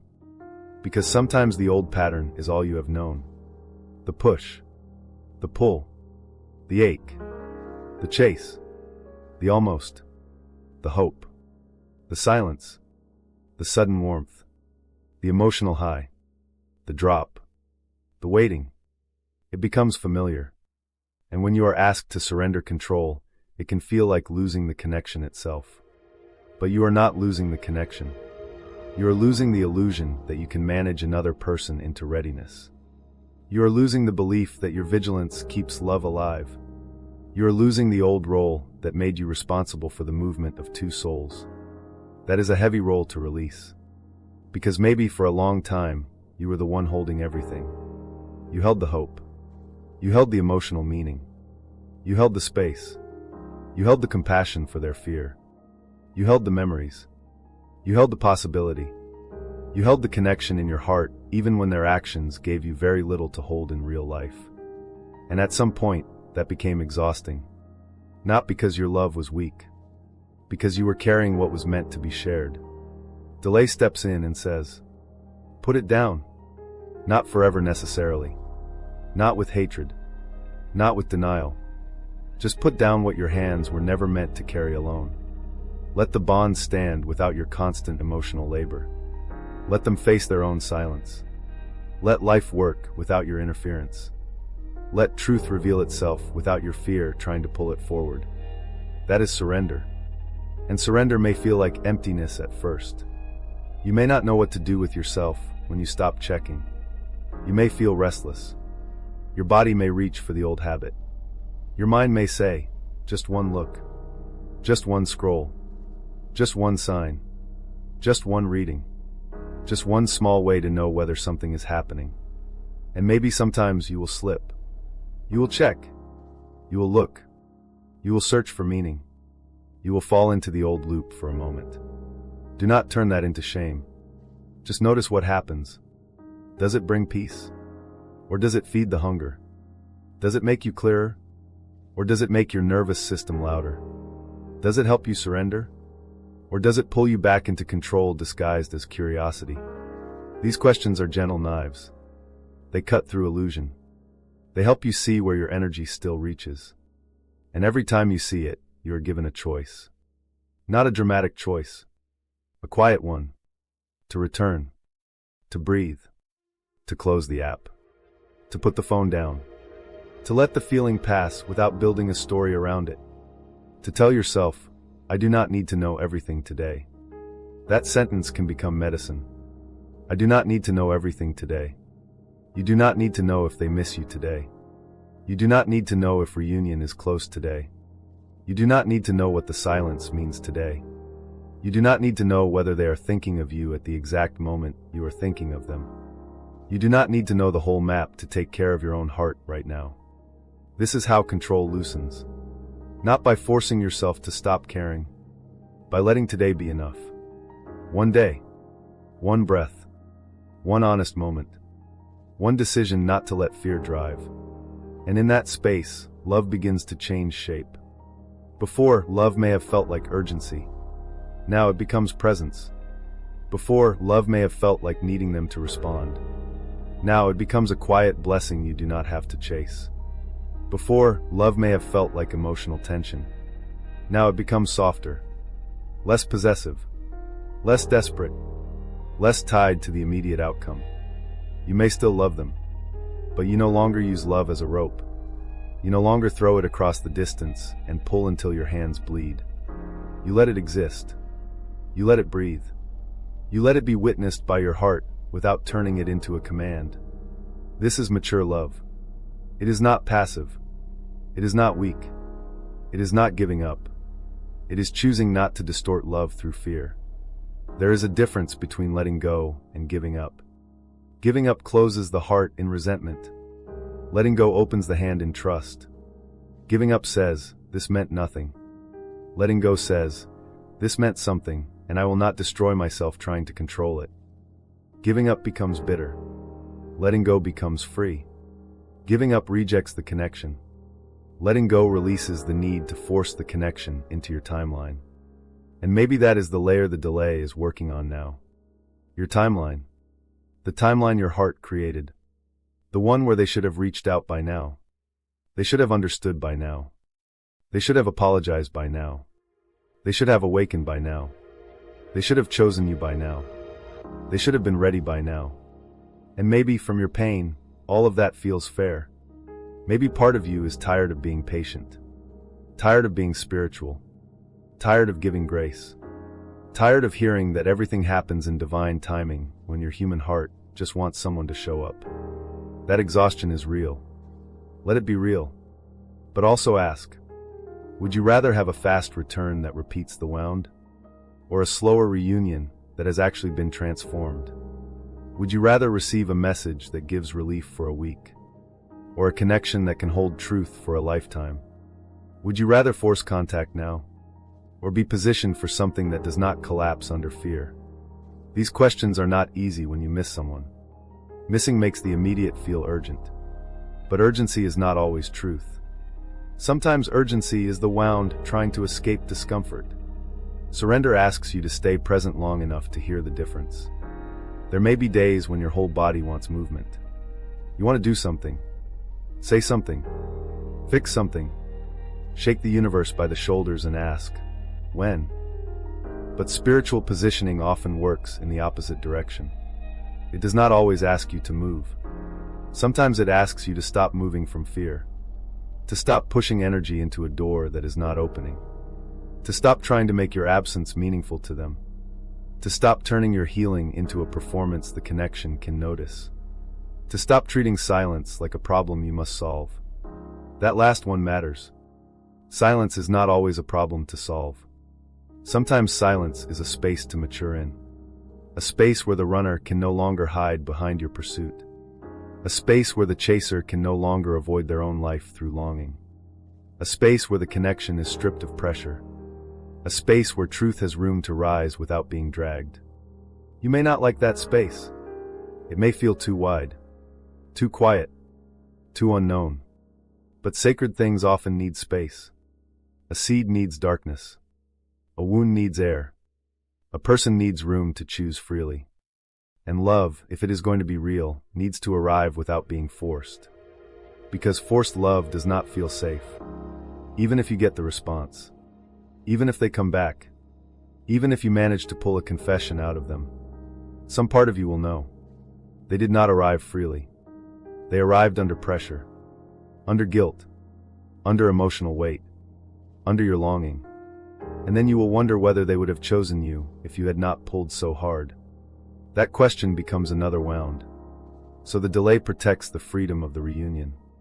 It allows both souls to come forward if they come forward from choice. Not pressure.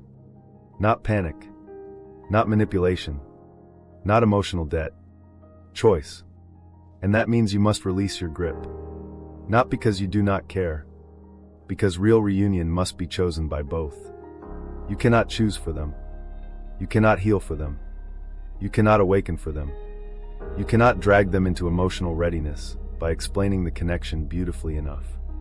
You cannot love someone into courage if they are still committed to hiding from themselves. You can only stand in your truth. You can only become honest.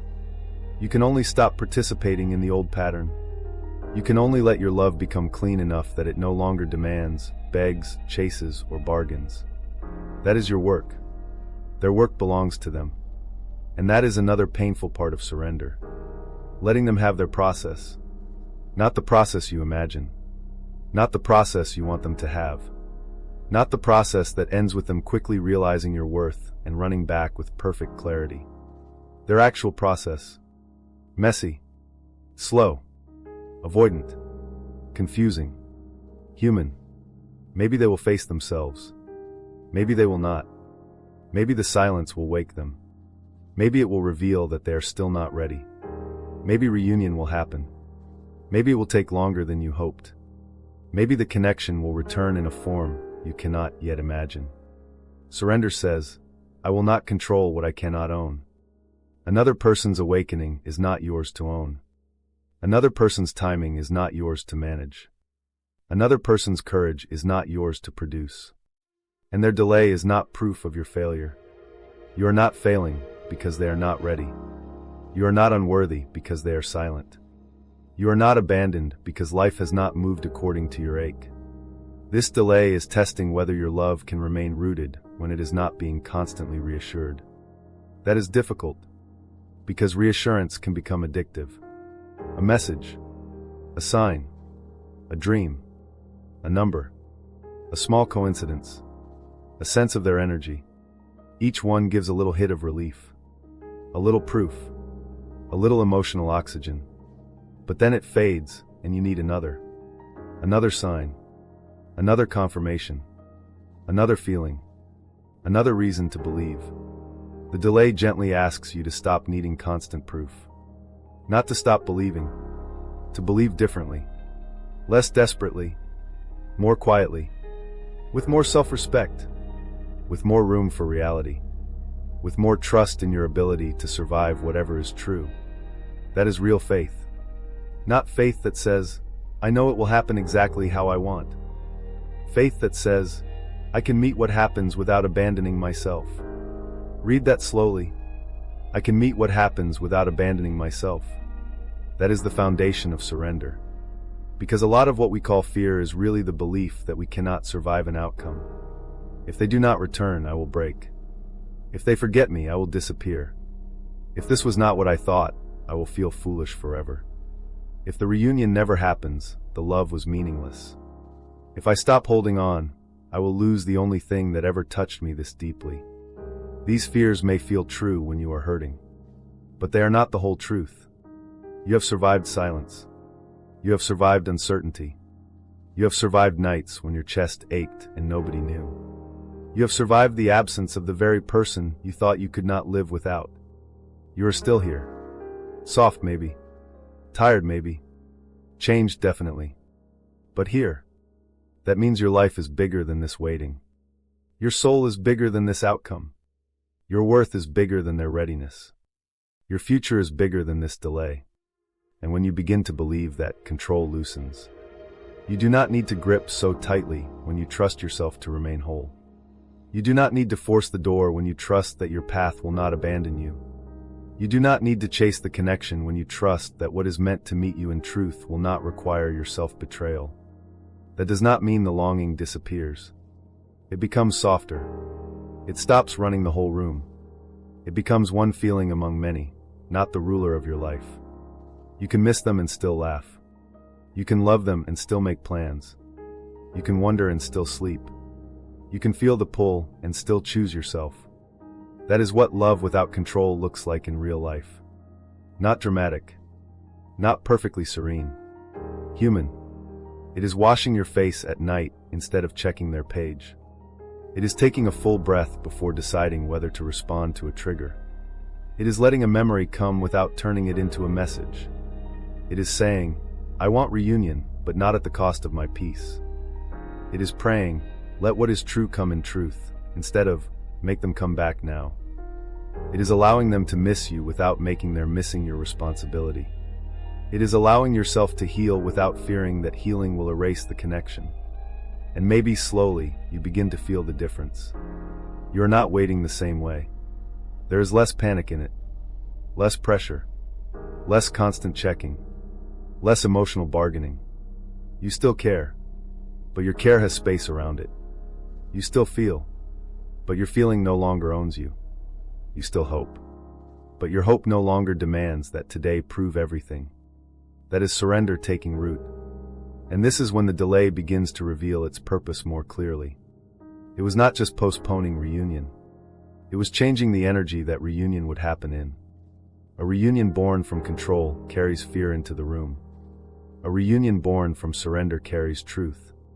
A reunion born from desperation says, please do not leave again. A reunion born from wholeness says, let us meet honestly, or not at all. A reunion born from urgency tries to secure the future immediately. A reunion born from trust allows the connection to unfold with presence. Which one do you think can survive? Which one can breathe? Which one can become sacred in the real human sense?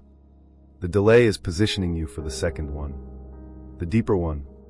The one that does not just feel intense, but can become safe. And for that, control has to be released. Not all at once. Piece by piece. The need to know. The need to make them understand. The need to prove the bond. The need to turn every sign into certainty. The need to use silence as a strategy. The need to keep your emotional hand wrapped around the timeline. One by one, the delay loosens your grip. Sometimes gently. Sometimes through exhaustion. Sometimes through disappointment. Sometimes through realizing that the old ways do not bring peace anymore. And when the grip loosens, your hand is not empty. It becomes open. Open to truth. Open to alignment. Open to a reunion that is chosen, not forced. Open to a life that continues even before the answer arrives. Open to love that does not need fear to keep it alive. That openness is sacred. It may not look like much from the outside.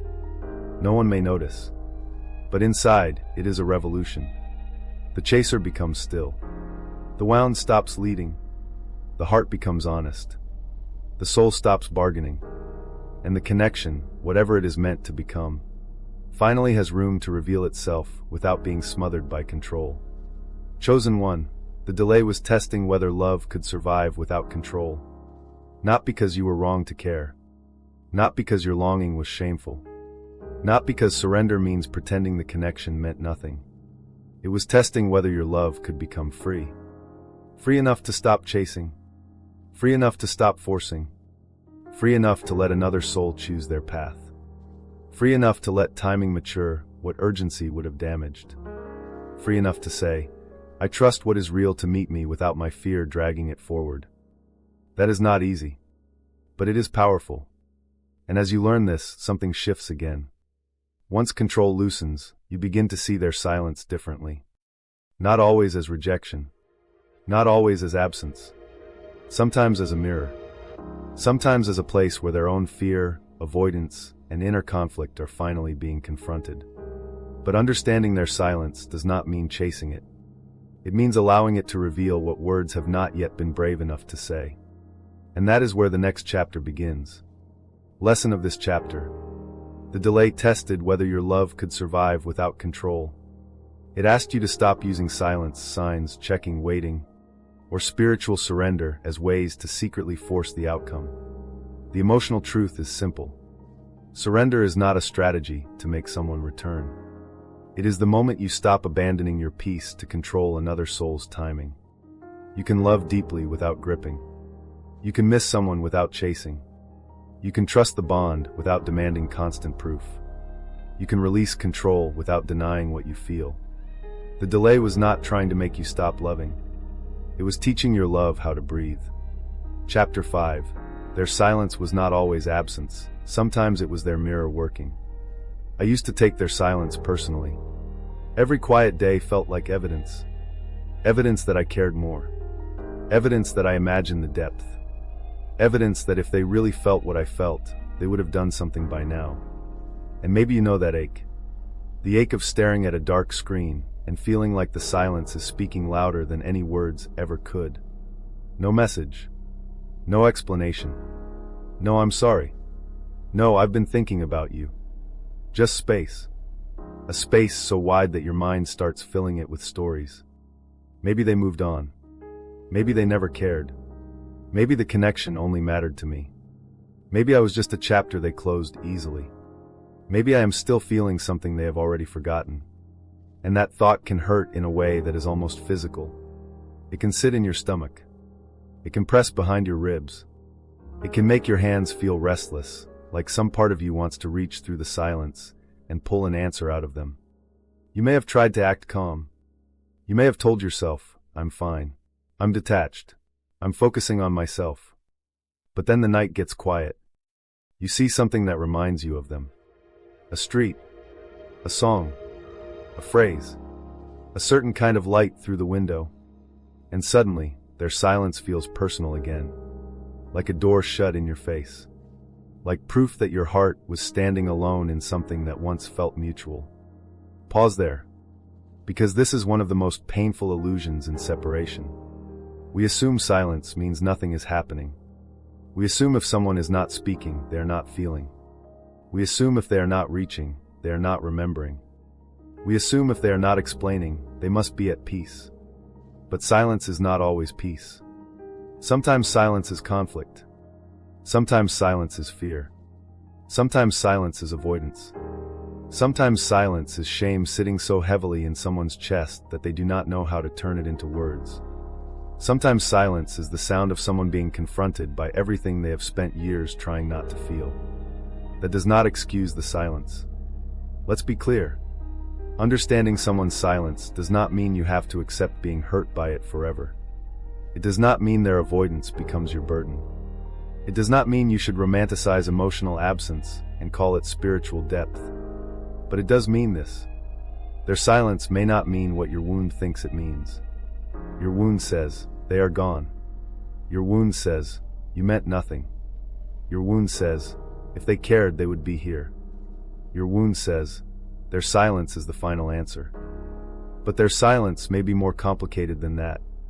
Messier. More human. More afraid. Maybe they feel the connection, but feeling it brings up parts of themselves they do not know how to face. Maybe your presence touched a place in them they have kept locked for years. Maybe your eyes made them feel seen in a way that was beautiful for one moment and terrifying the next. Maybe being close to you did not just awaken love. Maybe it awakened responsibility. And responsibility can frighten people who are used to living behind emotional walls. Raw honesty? Some people do not run because they feel nothing. They run because they feel too much and do not have the emotional structure to hold it. They do not know how to stay present when intimacy stops being fantasy and starts asking for honesty. They do not know how to explain why your presence feels familiar. They do not know what to do with the part of themselves that softens around you. They do not know how to be touched emotionally without immediately looking for an exit. So they go silent. Not because silence is mature. It is not. Not because silence is kind. It usually is not. But because silence feels safer to someone who is afraid of their own truth. And if they are the runner in this dynamic, Their silence may be the only way they know how to create distance from the mirror. You were the mirror. Not because you tried to be. You did not wake up one day and decide to expose their fears. You simply existed near them. You loved with depth. You saw through the performance. You felt what they were not saying. You noticed the hesitation in their voice, the pause before they looked away, the softness they tried to hide. The sudden shift after a moment became too real. You may have seen them more clearly than they were ready to be seen. And that kind of seeing can be overwhelming. For someone who has spent years controlling how much of themselves others can access, being seen by you may have felt like standing in bright light after living in a dim room. Part of them may have wanted it. Part of them may have feared it.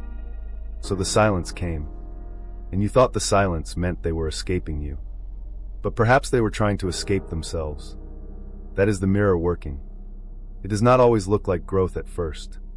Sometimes it looks like distance. Sometimes it looks like avoidance. Sometimes it looks like them acting unaffected.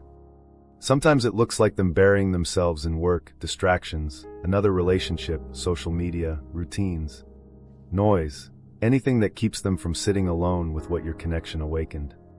But the mirror does not disappear just because someone looks away. The thing they felt does not always vanish just because they refuse to name it. Sometimes what they avoid in daylight finds them at night. A memory appears while they are driving. Your name crosses their mind in the middle of an ordinary task. They hear a song and suddenly feel a tightening they cannot explain. They remember your eyes. Not the whole conversation. Not every detail. Just your eyes. The way you looked at them like you knew there was more underneath the version they were showing the world. And that memory may unsettle them. Not because they hate it. Because it tells the truth. A truth they may not be ready to live. This is where you must hold two things at once. Their silence may be a sign of their inner conflict. And their silence is still not something you should use to abandon yourself. Both are true. You can understand their fear without making it your home. You can have compassion for their process without becoming emotionally available to confusion. You can recognize that they may be facing their mirror while also recognizing that you deserve communication, honesty, and care. This is the emotional contradiction of the twin flame delay. You may feel them. You may sense that something is not over. You may know somewhere deep in your body that their silence is not empty. But you still have to live. You still have to breathe. You still have to protect the peace you have been rebuilding. You cannot keep pausing your life just because their inner world is complicated. You cannot keep treating their fear as your assignment. You cannot keep waiting beside their silence, hoping one day it will become language. Because sometimes silence is part of their process. But your healing cannot depend on when they finally learn how to speak. That is hard. Especially when you are someone who understands too much. Chosen ones often do this.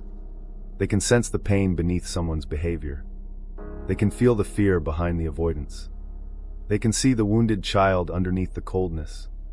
They can tell when someone is pretending not to care. And because they can see it, they sometimes excuse too much. They say they are scared. They are overwhelmed. They feel it too. They just do not know how to handle it. They have never experienced this kind of connection before. And maybe all of that is true. But here is the part you must not skip. Their fear may explain the silence. It does not make the silence safe for your nervous system. Their wound may explain their distance. It does not erase the impact of that distance on your heart. Their mirror may be working. But you are not required to stand in the doorway of their avoidance until they become brave. That is a deeper form of maturity. Not coldness. Maturity. You stop taking their silence as proof that you are unworthy. But you also stop taking their silence as a reason to wait endlessly. You let it be information. Not a verdict. Not a fantasy. Information.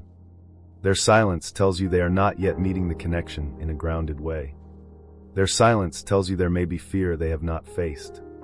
Their silence tells you the bond, if it is real, is still not being expressed with responsibility. Their silence tells you not to hand them your peace just because you understand their struggle. That is discernment. And discernment is one of the gifts of the delay. Before, you may have heard silence and immediately chased, or collapsed, or blamed yourself, or reached for signs to prove the bond still existed. Now slowly, you are learning to hear silence differently. You ask, what is this showing me? Not only about them, about you. What does their silence awaken in you? Does it awaken panic? Does it awaken a need to prove your worth? Does it awaken the urge to explain yourself one more time? Does it awaken the old belief that love must be earned through patience and suffering? Does it awaken the fantasy that if you just understand them enough, they will finally become safe? This is your mirror too. Their silence may show their avoidance, but your reaction to their silence shows your wound. And that is not said to blame you. It is said to return power to you. Because you cannot control when they speak. You cannot control when they understand. You cannot control when they become brave enough to face the connection. But you can observe what their silence does inside you. You can heal the place that turns absence into self-rejection. You can soothe the part of you that believes unanswered means unloved. You can stop making their inability to communicate a measure of your value. That is where the delay positions you. Not in waiting. In self-mastery. Not the harsh kind. The tender kind. The kind where you can place a hand over your chest and say, "This silence hurts, but it does not define me. Their fear is not my worth. Their avoidance is not my identity. Their inability to speak does not mean my heart imagined everything. And even if they never explain it, I can still choose peace." That last sentence is powerful. Even if they never explain it, I can still choose peace. Because maybe part of you has been waiting for their words to release you. Waiting for them to admit they felt it. Waiting for them to explain why they ran. Waiting for them to say, "You were not crazy." Waiting for them to make your intuition feel validated. But what if the delay is teaching you to validate your own experience? What if you do not need their confession to trust what you felt? What if you can honor the connection without needing them to become the narrator of it? What if your healing begins the moment you stop asking their silence to translate your worth? There is freedom there. A difficult freedom. But freedom. Because until they speak, your mind can turn them into anything. The villain. The victim. The runner. The awakened one. The one who is secretly missing you. The one who never cared. The one who will return. The one who is gone forever. The silence gives your imagination too much room. And if you are not careful, you start living in stories. One day the story is hopeful. They are healing. They are feeling it. They are being positioned too. Another day the story is painful. They forgot me. They moved on. I was wrong. Back and forth. Hope. Fear. Hope. Fear. That loop is exhausting. The delay asks you to step out of the story and come back to what is real. What is real? They are silent. You feel something. You do not know everything. Your body needs peace. Your life is still happening. You deserve love that can be expressed, not only felt. You can have compassion without losing yourself. That is grounded truth. Not dramatic. Not fantasy. Grounded. And grounded truth is what prepares you for reunion far more than emotional guessing ever could. Because if they return, you will need to respond from reality, not from the stories you built in silence. You will need to see who they actually are now. Not who you imagined they were becoming. Not who their soul might be. Not who they were in the most beautiful moment. Who they are. How they speak. How they take responsibility. How they show up. How they handle discomfort. How they respect your boundaries. How they move after the emotional intensity fades. That is what matters. The delay is teaching you not to build a reunion from invisible assumptions. It is teaching you to require embodiment. To let actions carry weight. To let communication matter. To let consistency become part of the sacred. Because sacred love is not less spiritual when it becomes practical. It becomes safer. A person can feel you deeply and still not know how to love you well. A person can be spiritually connected and still emotionally unavailable. A person can miss you and still lack the courage to repair. A person can be your mirror and still not yet be capable of reunion. That is sobering. But it is also protective. It keeps you from turning their silence into a romance all by itself. Sometimes people love the mystery because mystery lets them keep imagining the best. If they do not speak, you can imagine they are processing. If they do not return, you can imagine they are afraid. If they do not explain, you can imagine they feel too much. And maybe they do. But mystery is not enough to build on. A sacred connection may begin in mystery. It cannot mature there forever. At some point, if reunion is meant to happen, mystery must become honesty. Energy must become communication. Longing must become responsibility. Recognition must become courage. Silence must become truth. Until then, the delay remains a teacher. A painful one, but a necessary one. It teaches you not to chase ghosts of potential. It teaches you not to make someone's hidden feelings more important than their visible actions. It teaches you not to give more loyalty to their unspoken emotions than you give to your own lived experience. Because what is your lived experience? Did the silence hurt? Did the inconsistency affect you? Did the lack of clarity make your nervous system feel unsafe? Did you spend nights trying to understand someone who would not help you understand? Did you carry emotional weight they never acknowledged? Then your experience matters. Even if their silence has a reason. Even if they are afraid. Even if they are being mirrored. Even if they feel something they cannot say. Your pain still counts. Your needs still count. Your body still counts. This is where you stop spiritualizing yourself out of your own humanity. You do not have to be so understanding that you disappear. You do not have to be so compassionate that you no longer ask for care. You do not have to be so spiritually mature that you tolerate emotional absence as if it is a holy assignment. A connection can be sacred and still require boundaries. A person can be wounded and still be responsible for how they affect others. A delay can have purpose and still hurt. All of these things can be true at once. That is grown-up spirituality. Not the kind that avoids pain with pretty words. The kind that sits with contradiction. The kind that says, I can see the deeper layer, and I can still honor the human layer. On the deeper layer, their silence may be a mirror. On the human layer, silence still has consequences. On the deeper layer, they may be processing. On the human layer, you do not have to wait in emotional starvation. On the deeper layer, the connection may be real. On the human layer, reunion still requires real behavior. This is how you stay grounded. And grounding is essential during the delay. Without grounding, you may interpret every absence as a sign. Every dream as confirmation. Every emotional wave as their energy. Every quiet day as a test. Every ache as proof of destiny. But with grounding you can say, I felt something, but I do not have to act. I miss them, but I do not have to chase. I sense there may be more, but I will not abandon what is real now. I can hold the possibility of reunion while still honoring the present truth. That balance is not easy. It takes practice. There may still be moments when their silence pulls you into the old spiral. You may wake up from a dream and feel them so vividly that your whole body aches. You may see something that reminds you of them and feel the urge to check.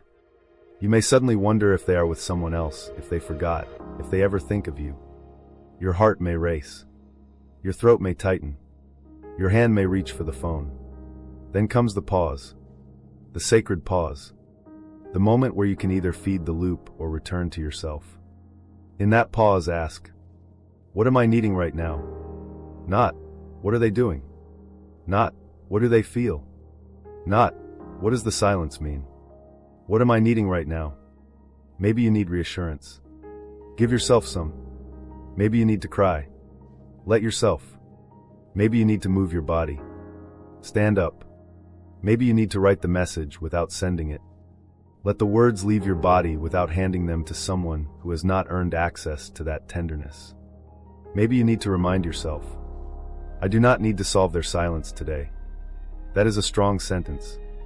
I do not need to solve their silence today, because their silence belongs to them. Your healing belongs to you. Their mirror belongs to them. Your mirror belongs to you. Their courage belongs to them. Your peace belongs to you. When you separate these things, the connection becomes less tangled. You stop carrying their part. You stop acting as if your love can do their inner work. You stop believing that if you understand them perfectly, you can prevent the pain. You stop making yourself the bridge between their fear and their truth. They must cross that bridge themselves. If they ever do, and if they do, you will know by more than energy. You will know by humility, by accountability, by clarity, by changed behavior, by the ability to speak honestly without making you carry the whole emotional conversation. You will know by the way they treat your heart when they finally have access to it again. Not by a sign, not by a dream, not by a moment of longing, by presence. That is what true reunion needs. Presence. And silence, ironically, may be preparing both of you for that. For you, it is preparing you not to chase absence. For them, it may be forcing them to sit with what they have avoided. For you, it is teaching self-regulation. For them, it may be exposing the emptiness of running. For you, it is strengthening discernment. For them, it may be confronting the cost of silence. For you, it is breaking the pattern of overfunctioning. For them, it may be removing the comfort of being pursued while staying emotionally hidden. This is spiritual positioning. Not glamorous, not immediate, not always visible, but real. And if you are tempted to think their silence means you have been forgotten, remember this. People can be silent and still be affected. People can be distant and still be conflicted. People can avoid the person who touches their soul because that touch asks for a level of honesty they have not yet developed. People can bury feelings under routine, distraction, pride, or fear. People can look fine while fighting themselves in private. But also remember this. You do not need to prove any of that. You do not need to investigate. You do not need to keep your life on hold just because something may be happening inside them. Let the silence work where it needs to work. Let their mirror confront them. Let your mirror heal you. Let the delay do what premature reunion could not. Because if reunion comes before silence has done its work, the old pattern may return with it. They may come back because they miss you, not because they are ready. You may receive them because you are relieved, not because you are grounded. The connection may feel intense, but still lack the structure to become safe. The delay prevents that.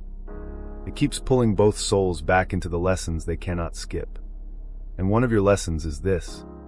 Do not confuse understanding someone's silence with being called to wait inside it. You can understand and still move. You can love and still live. You can sense their process and still choose your peace. You can allow their mirror to work without standing there as the emotional witness to every invisible step. That is not abandoning them. That is returning responsibility to where it belongs. You cannot do their work. You cannot speak their truth for them. You cannot make their fear mature into courage. You cannot turn their silence into reunion through your patience alone. And perhaps the most loving thing now is to stop interfering with the mirror. Let them feel what they feel. Let them face what they avoid. Let them discover what your absence reveals. Let them decide who they will become without your energy constantly reaching in to soften the consequences. That is difficult for a heart that loves deeply. You may want to help. You may want to understand. You may want to send one message that opens the door. You may want to say, I know you are scared. I know you feel it too. I am here. But sometimes being there too easily allows someone to remain unclear. Sometimes your constant emotional availability becomes the cushion that lets them avoid growth. Sometimes the silence must become spacious enough for them to hear themselves. And for you to hear yourself too. What have you been saying to yourself in their silence? Have you been kind? Or have you been using their absence to attack your worth? Have you told yourself you are too much? Too intense? Too late? Too hard to love? Too foolish for believing? If so, pause. Speak differently now. Their silence is not permission to abandon yourself. Their silence is not evidence that your love was meaningless. Their silence is not proof that your intuition was fake. Their silence is not the final definition of your value. It is simply where the connection is right now. Unspoken, unready, unclear, and you are allowed to respond to that reality with love for yourself. You are allowed to stop bleeding into the unknown. You are allowed to stop translating silence into self-rejection. You are allowed to say, if there is truth here, let it become brave enough to speak. Until then, I will not harm myself trying to hear what has not been said. That is a powerful boundary. Soft, clear, sacred, and it changes your energy. You no longer lean into the silence, begging it to become language. You stand in your own life. You let the silence be theirs. You let your peace be yours. And when you do that, reunion, if it comes, has a different doorway. It cannot enter through pity. It cannot enter through panic. It cannot enter through your over-understanding. It must enter through truth, through responsibility, through a willingness to meet what was avoided. That is the only kind of reunion worthy of the delay. Not a quick return that soothes the ache for a moment. Not a message that reopens the wound. Not a half-confession that leaves you guessing again. A reunion that can look at the silence honestly. That can say, this is what I avoided. This is what I felt. This is where I was afraid. This is where I hurt you. This is what I am willing to do differently now. That kind of reunion requires courage. From them. And from you. Because you will have to decide whether their words are matched by growth. You will have to listen without losing yourself. You will have to stay present with both the love and the reality. You will have to resist the urge to turn one honest moment into instant trust. Trust rebuilds through consistency, not intensity. Remember that. Trust rebuilds through consistency. The delay is positioning you to know the difference.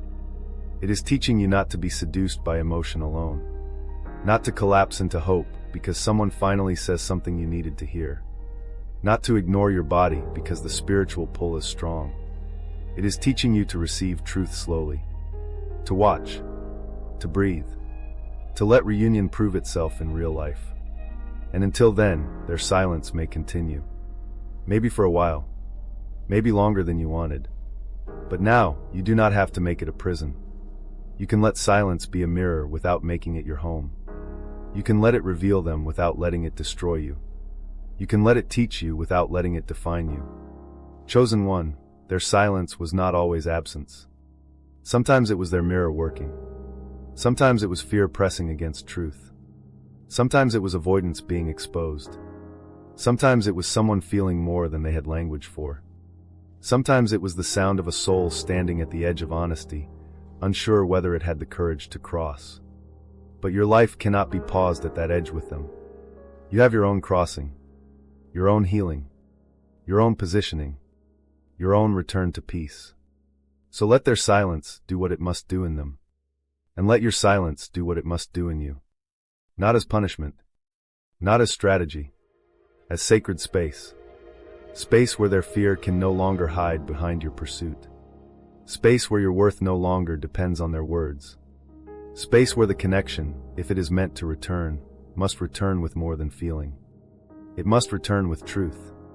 And this is where the delay begins sharpening your discernment. Because understanding their silence is not enough. Feeling the bond is not enough. Sensing their inner conflict is not enough.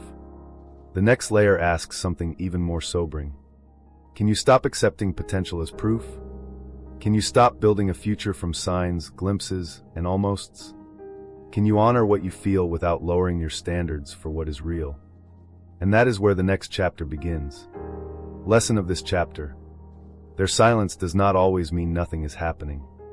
Sometimes silence is fear. Sometimes it is avoidance. Sometimes it is shame. Sometimes it is the mirror working in someone who does not yet know how to speak honestly. But the emotional truth is simple. Their silence may explain their process, but it does not define your worth. You can understand their fear without living inside it. You can feel compassion without abandoning your peace. You can honor the bond without waiting endlessly for someone else's courage. If their silence is part of their mirror, let it work. But do not mistake their mirror for your assignment. Chapter 6. You are being positioned to stop accepting potential as proof. There was a time when one small sign could pull me back in. Not a real conversation. Not consistency. Not accountability. Just a sign. A song at the right moment. A dream that felt too vivid. A number repeating until my heart started building meaning around it. A message with just enough warmth to reopen a wound I thought had finally closed. And I would think, see, it still means something. They still feel it. This connection is not over. Maybe you know that feeling too. Maybe one tiny movement from them could undo weeks of progress. A like, a view, a short message, a sudden memory, a glance that lasted half a second longer than it should have.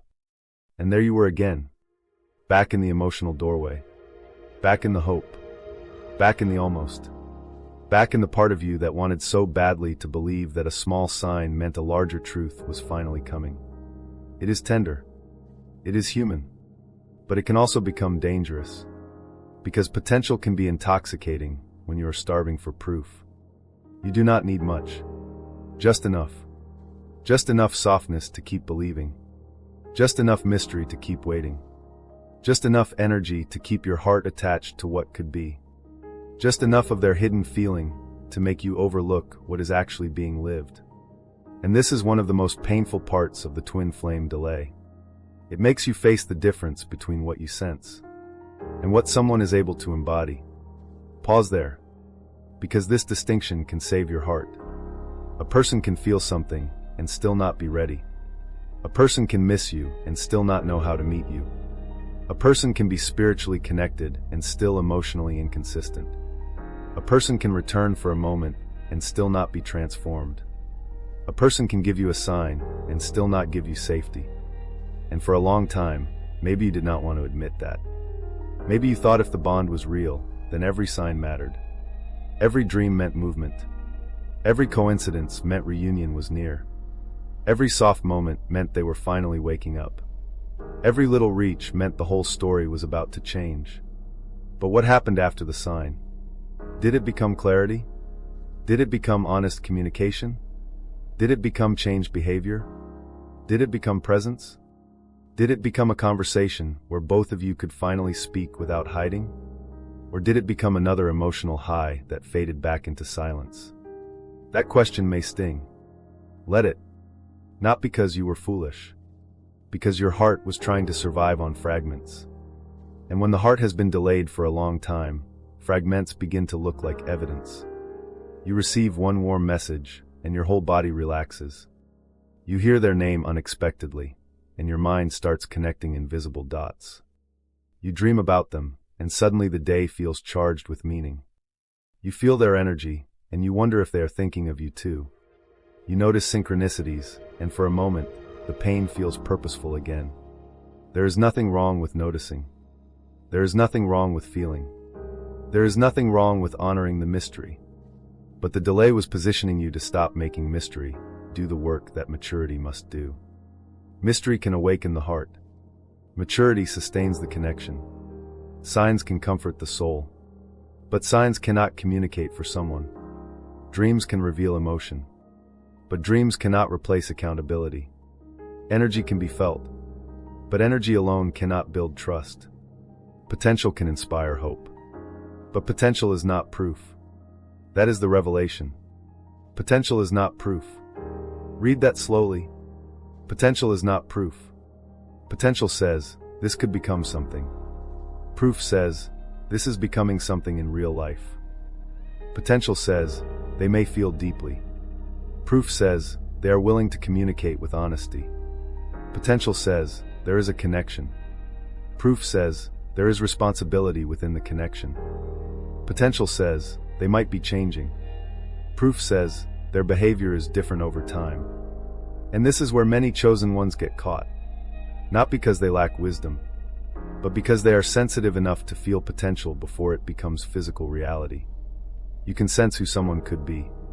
You can see the tenderness under the fear. You can feel the soul beneath the mask. You can recognize the part of them that wants to come closer, but does not know how. You can detect the truth they have not yet learned to speak. That sensitivity is a gift. But without discernment, it becomes a doorway into self-abandonment. You start loving the version of them you can feel, more than the version of them who is actually standing in front of you. You start building a future with their potential, while your present reality is starving. You start saying, I know who they are underneath, while your nervous system keeps asking, but are they safe with my heart? That is the uncomfortable question. Are they safe with your heart now? Not in the future. Not after awakening. Not after they finally understand. Not after the universe rearranges everything perfectly. Now, with the communication they have now, the courage they have now, the accountability they show now, the consistency they can offer now. The delay was not asking you to deny what you feel. It was asking you to stop using what you feel as an excuse to ignore what is real. Raw honesty? Sometimes potential becomes a beautiful way to avoid grief. If you focus on what could happen, you do not have to fully feel what is not happening. If you focus on who they could become, you do not have to admit who they are choosing to be right now. If you focus on the future reunion, you do not have to grieve the present silence. If you focus on signs, you do not have to sit with the simple ache of no communication. That is why potential can feel safer than reality. Reality is quiet. Reality may say, they are not showing up. Reality may say, they may feel something, but they are not ready to live it. Reality may say, the bond may be real, but the current form of it is not enough. Reality may say, you deserve more than a connection that exists mostly in your nervous system. That hurts. It hurts because potential has color. Reality can feel bare. Potential lets you imagine. Reality asks you to see. Potential lets you wait. Reality asks you to choose. Potential keeps the heart in the doorway. Reality asks whether you are coming inside your own life or standing there forever. And maybe that is what the delay has been doing. It has been keeping the door closed long enough for you to finally look around and ask, what am I actually holding? Am I holding love? Or am I holding possibility? Am I holding truth? Or am I holding signs? Am I holding a person? Or am I holding a version of them that only exists in flashes? Am I holding reunion? Or am I holding the hope that one day the pain will be explained? These questions are not meant to make you bitter. They are meant to make you honest. Because honest love is stronger than fantasy love. Fantasy love needs imagination to survive. Honest love can look at reality and still remain open, but not blind. There is a difference. You do not have to become cynical. You do not have to stop believing in sacred connection. You do not have to mock the signs you saw or shame the dreams that touched you. Those things may have meant something. They may have helped you feel less alone. They may have guided you inward. They may have reflected the energetic depth of the bond. But a sign is not a substitute for a person showing up. A dream is not a substitute for a conversation. A feeling is not a substitute for mutual effort. And a spiritual connection is not a substitute for emotional responsibility. That is the line the delay is teaching you to hold. Not harshly, wisely. Because before this delay, you may have accepted almost anything as proof. A delayed but sweet reply. Proof. A song lyric that sounded like them. Proof. A sudden emotional wave. Proof. A glance across the room. Proof. A dream where they apologized. Proof. A moment where you felt their sadness. Proof. But proof of what? Proof that something exists energetically? Maybe. Proof that they are ready for reunion? Not necessarily. And that is where discernment deepens. You begin to separate signs of connection from signs of readiness. This is essential. Signs of connection may be emotional, energetic, mysterious, subtle, synchronistic. Signs of readiness are practical, consistent, grounded, visible, embodied. A person who is ready does not only feel. They communicate. They show accountability. They respect boundaries. They do not leave you guessing for long periods and expect your intuition to do the work their honesty refuses to do. They do not return only when loneliness makes them soft. They do not offer intensity without stability. They do not rely on the spiritual bond while avoiding human effort. Readiness has behavior. Readiness has humility. Readiness has courage. Readiness has follow-through. And if you are being positioned for reunion, you are being positioned to recognize readiness when it is real. and to stop confusing emotional movement with transformation. Because someone can miss you at midnight and still not be ready at sunrise. Someone can cry over the connection and still avoid the conversation. Someone can feel regret and still repeat the same pattern. Someone can want access to your warmth and still be unprepared to honor your wounds. Someone can say, "I have been thinking about you," and still not know how to love you with consistency. This is not meant to make you suspicious of every return. It is meant to keep you grounded. A return is not transformation. A confession is not consistency. A moment of vulnerability is not emotional maturity. An apology is not repair unless behavior changes after it. That is a grown-up truth. A painful one, but a freeing one. Because once you understand this, you stop being pulled back into the cycle by small signs alone. You stop giving your entire heart to potential. You stop letting one moment erase the pattern. You stop turning emotional crumbs into a feast because you are hungry for reunion. You begin to say, "I can honor this sign without losing myself. I can feel this pull without building my life around it. I can receive this message without assuming the whole story has changed. I can listen to their words while watching their consistency. I can keep my heart open, but my eyes open too." That is discernment. And discernment is not coldness. Discernment is love with eyesight. It is the part of you that can feel deeply and still ask, "Is this safe?" It is the part of you that can sense the soul and still observe the behavior. It is the part of you that can believe in divine timing and still require human accountability. It is the part of you that finally understands sacred love should not require you to ignore your own body. Your body knows when potential is not enough. You may try to convince yourself otherwise. You may say, "But I felt their energy." Your body says, "I still feel anxious." You may say, "But the signs are everywhere." Your body says, "I still do not feel safe." You may say, "But I know they care." Your body says, "I am tired of guessing." You may say, "But what if they are just scared?" Your body says, "Their fear still affects me." Listen to that. Your body is not being unspiritual. Your body is telling you what the fantasy keeps skipping. The delay has been teaching you to bring your body into the conversation. Not just your intuition. Not just your soul. Not just your longing. Your body. Does your body relax around the current reality of this connection? Or does it stay in survival? Does your breath deepen when you think of reunion? Or does your chest tighten because part of you already fears the same pattern returning? Do you feel peaceful imagining a conversation? Or do you feel like you would have to become smaller, softer, less honest to keep them from leaving again? Your body carries wisdom. Not always the whole story, but an important part of it. And for many chosen ones, this is a major shift. For a long time, you may have trusted spiritual signs more than your own nervous system.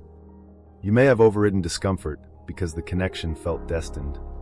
You may have ignored exhaustion because the bond felt rare. You may have tolerated inconsistency because the energy felt powerful. But the delay asks you to integrate both. Soul and body. Mystery and reality. Hope and evidence. Connection and capacity. You are not here to reject the spiritual layer. You are here to stop using the spiritual layer to excuse the absence of emotional safety. That is maturity. That is positioning. And it may feel strange at first. You might worry, am I losing faith? No. You are gaining discernment. Faith without discernment can turn into fantasy. Discernment without faith can become fear. But together, they create grounded trust. A trust that says, "I believe what is meant can find me, but I will not abandon myself for something that only exists as potential." A trust that says, "I honor the signs, but I do not worship them." A trust that says, "I am open to reunion, but I will not call every small movement readiness." A trust that says, "If love is being positioned, let it come with truth, not just energy." That is the kind of trust the delay is forming in you. It is refining what you accept. It is raising your standards without hardening your heart. It is making you less available to ambiguity, less impressed by intensity, less willing to build a relationship out of almosts, less willing to call hidden feelings enough. Because hidden feelings are not enough. They may be real, but they are not enough. Unspoken love does not repair harm. Unexpressed regret does not rebuild trust. Invisible longing does not create emotional safety. Private recognition does not become reunion unless it moves into action. And maybe this is one of the most sobering lessons of all. A love that stays hidden cannot hold you in real life. It can haunt you. It can awaken you. It can teach you. It can transform you. But it cannot hold you until it becomes embodied. Until it becomes spoken. Until it becomes accountable. Until it becomes present. Until it becomes willing to live in the daylight, not just in dreams, silence, and energetic echoes. That does not make the hidden love meaningless. But it does mean you cannot keep living as if hidden love is the same as available love. The delay was positioning you to stop doing that. To stop making someone's inner process more important than your outer peace. To stop letting the possibility of reunion consume the reality of your life. To stop holding a seat open for a version of someone who has not yet arrived in themselves. Because reunion is not meant to be with potential. It is meant to be with presence. Not the imagined them, the embodied them. Not the version you can feel underneath. The version who can stand in front of you and tell the truth. Not the one who misses you silently. The one who can honor you openly. Not the one who sends mixed signals. The one who can meet you with clarity. And if they are not there yet, that is not your failure. That is information. It means the delay still has work to do. In them. In you. In the connection. And perhaps the most loving thing you can do is stop feeding potential with your life force. Stop pouring your energy into what might happen. Stop using their possible awakening as your emotional shelter. Stop letting signs keep you loyal to a dynamic that has not yet become safe. Let potential be potential. Do not turn it into proof. If it becomes real, it will show itself. Not once. Consistently. Not only in emotion. In behavior. Not only in longing. In responsibility. Not only in beautiful words. In changed patterns. That is how you will know. And until then, you can still live. You can still grow. You can still remain open. You can still hold a quiet tenderness for what you feel without letting it swallow your peace. You do not have to slam the door on love. You simply stop treating every breeze as someone walking through it. That line matters. You stop treating every breeze as someone walking through the door. Because sometimes a sign is just a reminder to return to yourself. Sometimes a dream is showing you what still needs healing. Sometimes a memory is asking to be felt, not followed. Sometimes an energetic pull is not a command to reach out. Sometimes the universe is not saying, go back.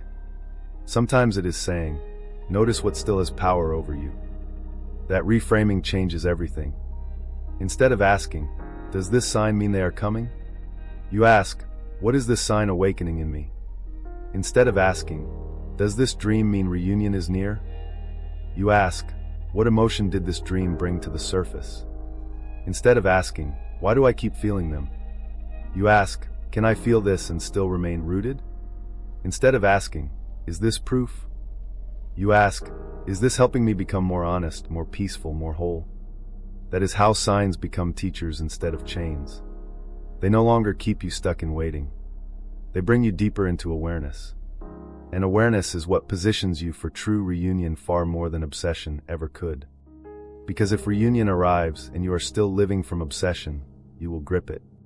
If reunion arrives and you are grounded in awareness, you can meet it. Meeting is different from gripping.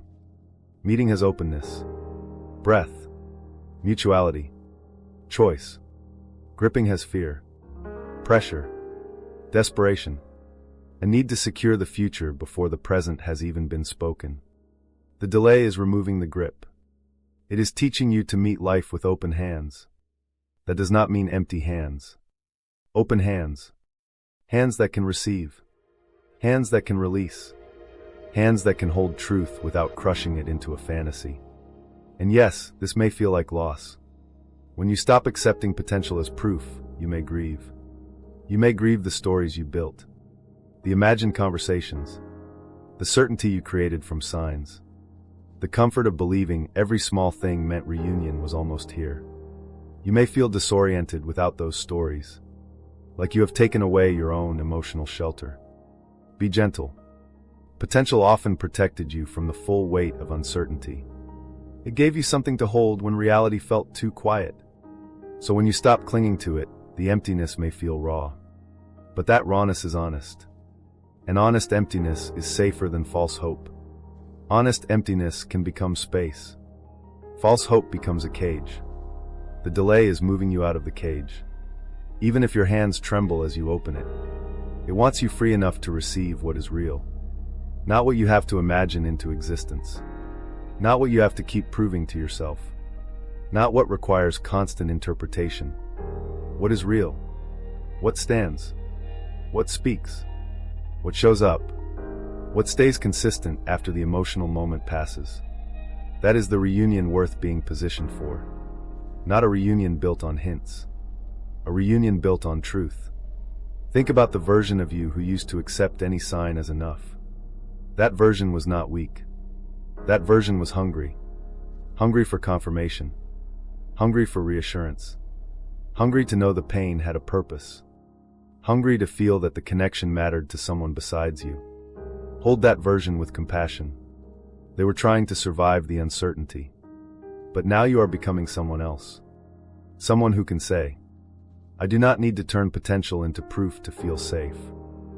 I do not need to make every sign mean reunion. I do not need to live on emotional possibility. I can let reality speak. That is strength. A quieter strength than chasing. A more mature strength than waiting. A strength that does not deny the sacred, but refuses to abandon the human. And as you grow into this, your energy changes again. You become less reactive to small movements. If they view something, you do not spiral. If they send a vague message, you do not build a whole future from it. If you dream of them, you honor the feeling, but you do not hand your day over to it. If you sense their energy, you breathe and return to yourself. This does not mean you are disconnected. It means you are not controlled. That is freedom. You can feel the bond and still choose clarity. You can love the soul and still require the human to show up. You can honor potential and still not confuse it with readiness. You can keep your heart open and still stop feeding the old pattern. This is exactly what the delay was positioning you for. Because if reunion comes, it will need this version of you. The version who can tell the difference between emotion and embodiment. The version who can listen to an apology without rushing into trust. The version who can feel the pull without ignoring the pattern. The version who can say, I am open, but I need consistency. The version who can say, I honor what we feel, but I also honor what I need. The version who knows that love is not less sacred because it asks for responsibility. That version of you is not cold. That version is ready. Ready for truth. Ready for maturity.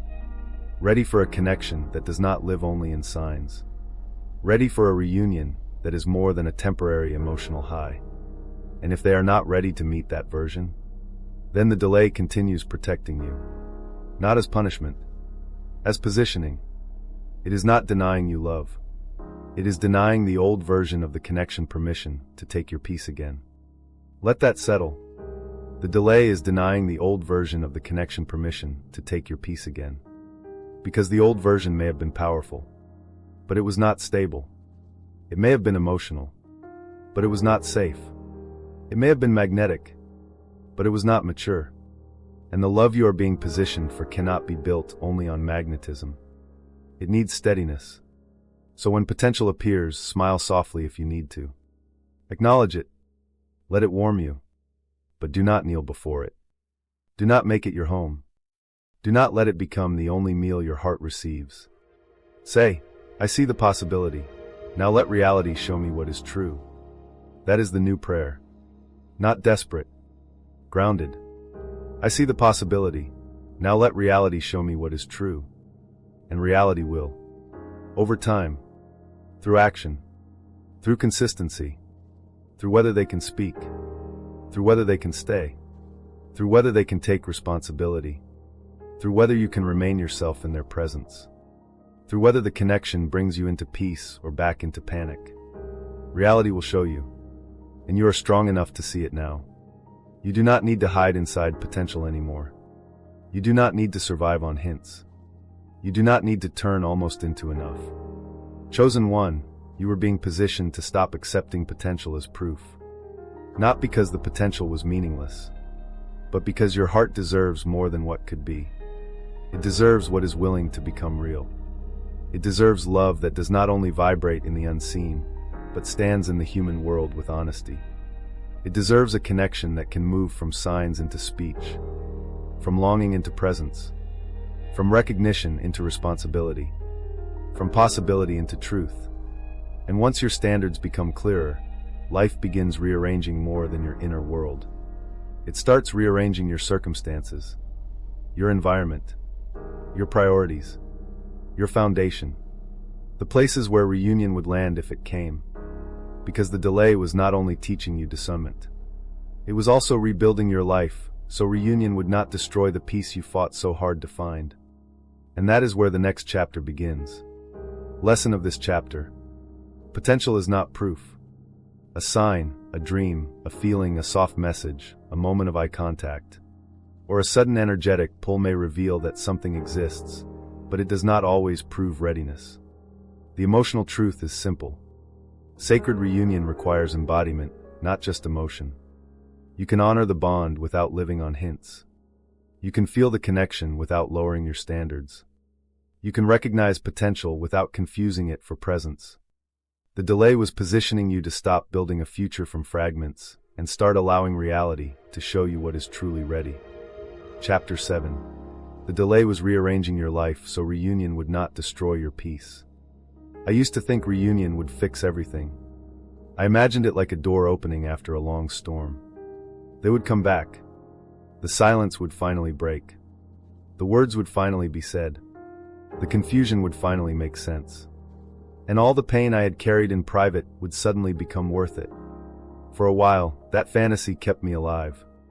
Not fully alive, but moving. It gave me something to hold during the nights when the waiting felt too heavy. It gave my heart a place to put the longing. It gave the delay a shape that felt less cruel.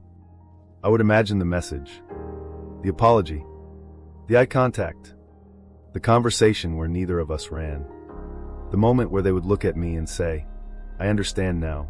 I was scared. I felt it too." And maybe you have imagined something like that. Maybe you have replayed reunion in your mind so many times that it started to feel like a memory from the future. You know what you would say. You know where you would pause. You know how your voice might shake. You know the exact sentence you wish they would finally speak. But there is an uncomfortable truth about reunion that most people do not want to face. A person can return before the connection is ready. A message can arrive before the maturity exists. A door can open before the room is safe. And if reunion comes before peace has been built inside you, it may not feel like healing. It may feel like the old wound wearing perfume. Pause there, because that is hard.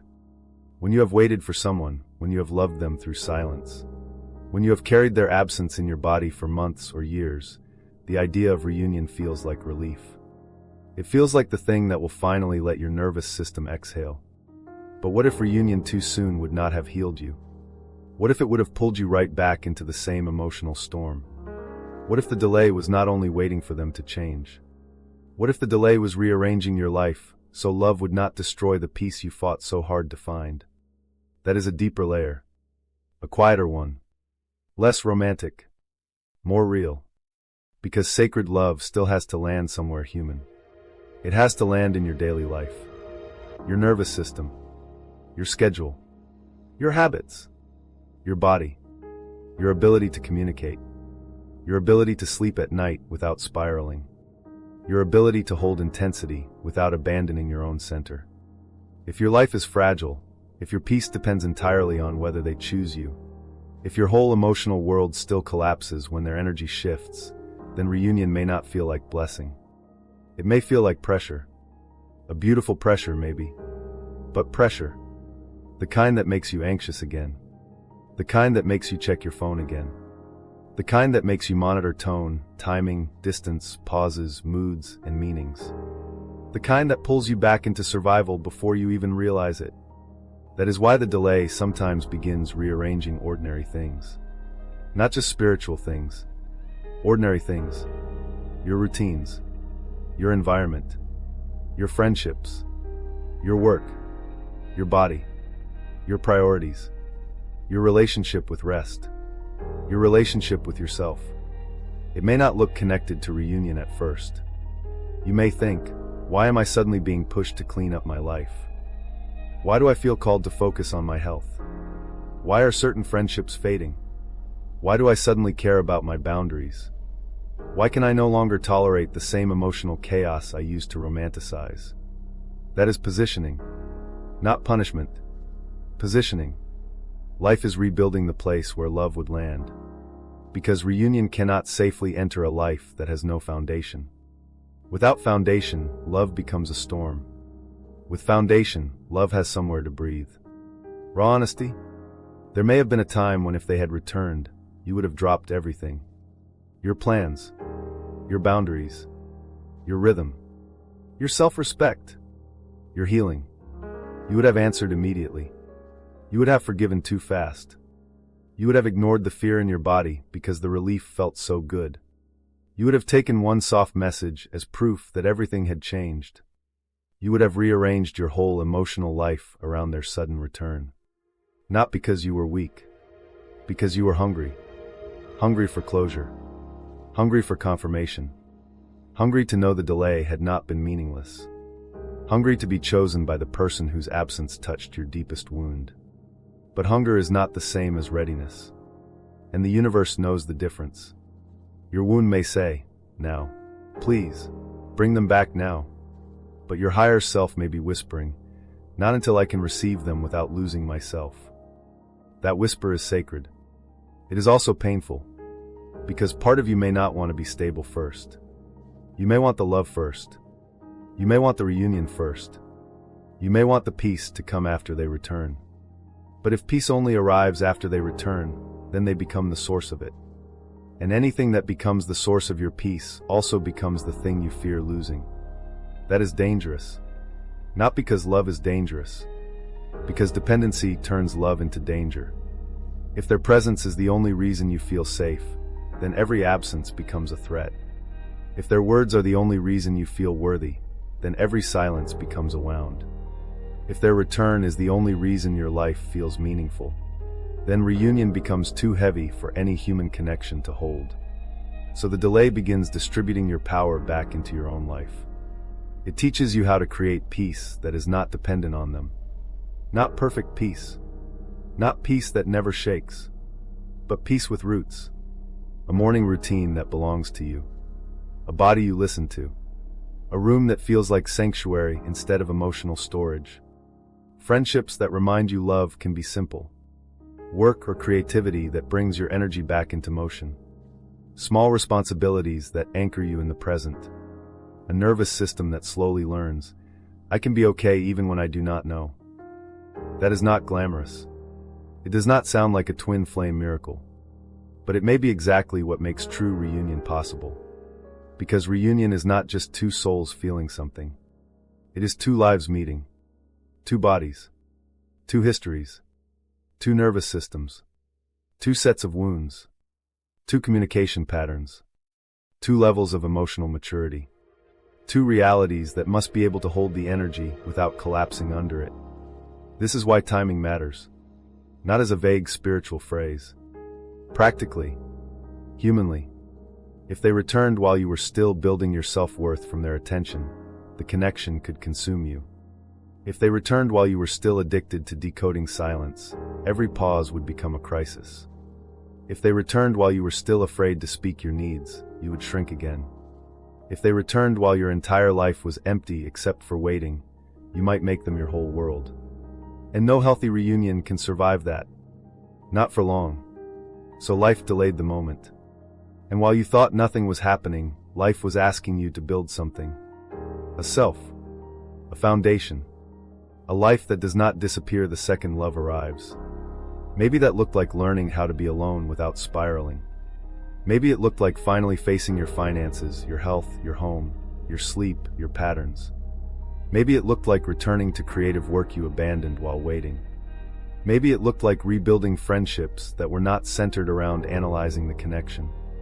Maybe it looked like walking outside more, eating better, cleaning your space, going to therapy, journaling without using the journal only to write about them, learning to sit with your body, learning to breathe through the urge to check, learning to stop making your entire day orbit around a sign.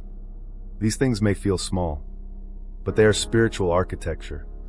They are the beams, walls, and floor of the life where reunion could one day stand. Without them, the connection has nowhere safe to land. Think about it. If someone deeply connected to your soul returns, it may stir everything. Even if it is beautiful, even if it is honest, even if they come with softened eyes and words you once prayed to hear. Your body may still react. Your heart may race. Your old fear may rise. A part of you may whisper, "Do not lose this again." Another part may want to rush, to secure, to define, to protect the connection before it can disappear. And if you do not have a foundation, that intensity can take over. You may mistake urgency for love. You may confuse fear with intuition. You may let one emotional conversation pull you away from months of growth.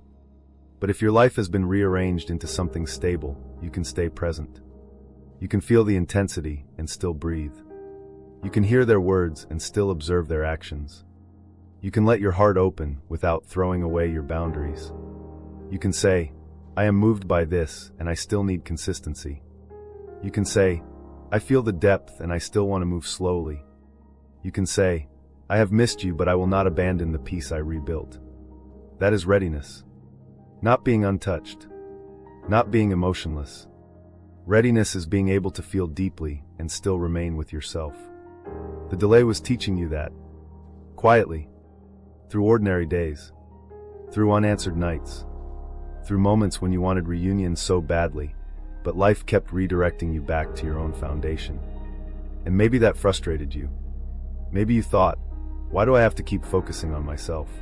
I have done so much healing already." I understand that exhaustion. There are moments when the healing journey feels endless. Another lesson. Another trigger. Another layer. Another night of choosing yourself when you wish someone else would finally choose you out loud. You may think, how much more do I have to become before love arrives? But maybe the delay is not asking you to become perfect. It is asking you to become stable. Stable enough not to confuse a return with a rescue. Stable enough not to let love consume your whole identity. Stable enough to receive what is true and release what is not. Stable enough to protect your peace without closing your heart. That kind of stability is not built in one emotional breakthrough. It is built in repetition. Day by day. Choice by choice. One small act of self-respect at a time. You go to sleep instead of waiting online. You eat even though your appetite is gone. You take care of your responsibilities even when your heart is heavy. You say no to things that drain you. You stop explaining your boundaries to people committed to crossing them. You create space in your home, your body, and your life. You stop living like your future begins only after reunion. That last one matters. You stop living like your future begins only after reunion. Because for a long time, maybe you secretly did. You told yourself you were healing, but emotionally, you were still waiting for the real chapter to start. The chapter where they return. The chapter where you finally understand. The chapter where the pain becomes meaningful. The chapter where the love becomes visible.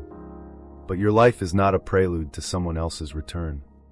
Your life is sacred now. Today. In the delay. In the silence. In the ordinary morning where nothing dramatic happens. In the quiet evening where you choose yourself again. This day is not filler. This day is foundation. And when you start treating your life as sacred before reunion, your energy changes. You become less desperate, less suspended, less easy to pull back into the old dynamic. You stop waiting at the door like someone who has nowhere else to go. You start living inside your own house. And that makes all the difference. Because if they knock one day, they will not find you collapsed on the floor of longing. They will find you standing. Soft maybe, Emotional, maybe, but standing, with a life, with rhythm, with self-respect, with a peace that did not come cheaply. And if they enter, they must honor the house. Not just your heart, your whole house. The routines you rebuilt, the boundaries you formed, the clarity you earned, the nervous system you calmed, the self you returned to. That is what the delay is protecting. It is protecting the person you became while waiting. It is making sure reunion does not drag you back into the version of yourself who had no home inside their own body. This is why external rearrangement often happens before reunion. You may lose certain people, not because you are cursed, because they belong to the version of you who accepted confusion. You may feel pulled to change your environment, not because the space is random, because your body needs safety. You may lose interest in old distractions, not because life is becoming empty, because your soul is making room for what actually nourishes you. You may feel called to simplify, to rest, to stop oversharing, to stop entertaining emotional chaos, to stop giving your energy to people who only know how to take. This is not unrelated. It is positioning. Life is asking, can your world support the love you are asking for? Not just emotionally, practically. If reunion came, would you still have yourself? Would you still keep your commitments? Would you still maintain your boundaries? Would you still listen to your body? Would you still make choices from peace? Would you still live your life? Or would everything become about them again? These questions are not accusations. They're invitations. Invitations to build a life strong enough to hold deep love without being swallowed by it. Because deep love needs structure. Without structure, intensity becomes chaos. With structure, intensity becomes intimacy. There is a difference. Chaos says, I feel everything, so I must act now. Intimacy says, I feel deeply, so I will move with care. Chaos rushes. Intimacy breathes. Chaos panics at distance. Intimacy communicates. Chaos collapses into fantasy. Intimacy stays present with reality. The delay is moving you from chaos into intimacy. And for that, your life has to change. Your inner world, yes, but also your outer world. Maybe your schedule needed more space, so you were not constantly dysregulated. Maybe your friendships needed more truth, so you were not surrounded by people who normalized confusion. Maybe your body needed healing, so you could tell the difference between attraction and activation. Maybe your home needed peace, so your nervous system could stop living in clutter and memory. Maybe your purpose needed attention, so reunion would not become the only thing that made you feel alive. Purpose is important here. Many chosen ones get so consumed by twin flame separation that they forget their soul came here for more than one connection. Yes, the bond may be sacred. Yes, the love may be transformative. Yes, the reunion may matter. But your life has a wider mission. Your voice, your creativity, your service, your healing, your wisdom, your ability to become someone who turns pain into light for others. If the delay pushed you back toward your purpose, it was not distracting you from reunion. It was making sure reunion would not become your only purpose. That is a major distinction. A love that makes you abandon your purpose is not yet integrated. A love that meets you while you are rooted in your purpose can become expansive. It can support who you are becoming instead of consuming everything you are. So maybe the delay was asking you to build something that would still stand if they returned, and still stand if they did not. That is real alignment. A life that can welcome love without depending on it for survival. A heart that can open without becoming homeless. A soul that can recognize connection without making it an idol. This is not easy. Some days, building your life in the delay may feel like betrayal. You may think, if I move forward, does that mean I am giving up? If I become happy, does that mean the connection is fading? If I stop waiting, will I block reunion? No. Moving forward is not betrayal. Joy is not betrayal. Healing is not betrayal. Building your life is not betrayal. A sacred connection does not require you to stay broken to prove you care. A real bond does not need your stagnation as evidence of loyalty. What is meant for you will not be offended by your growth. It will be able to meet it. And if someone can only return to the version of you who is waiting, wounded, and available for crumbs, then they are not returning to your truth. They are returning to your wound. Let that land. Some returns are not aligned with your healing. They are aligned with your availability. This is why the delay refines what you are available for. Before, you may have been available for confusion, available for almost, available for late-night vulnerability with no daytime consistency, available for emotional intensity without commitment to growth, available for a connection that made you feel chosen in moments but abandoned in patterns. Now, your availability is changing. You are available for honesty, for consistency, for mutual effort, for emotional responsibility, for a love that does not ask you to sacrifice the life you rebuilt. That does not mean you need everything to be perfect. No one is perfect. You are not perfect. They will not be perfect. Reunion, if it happens, may still be tender, awkward, messy, and uncertain in places. But there is a difference between imperfection and emotional chaos.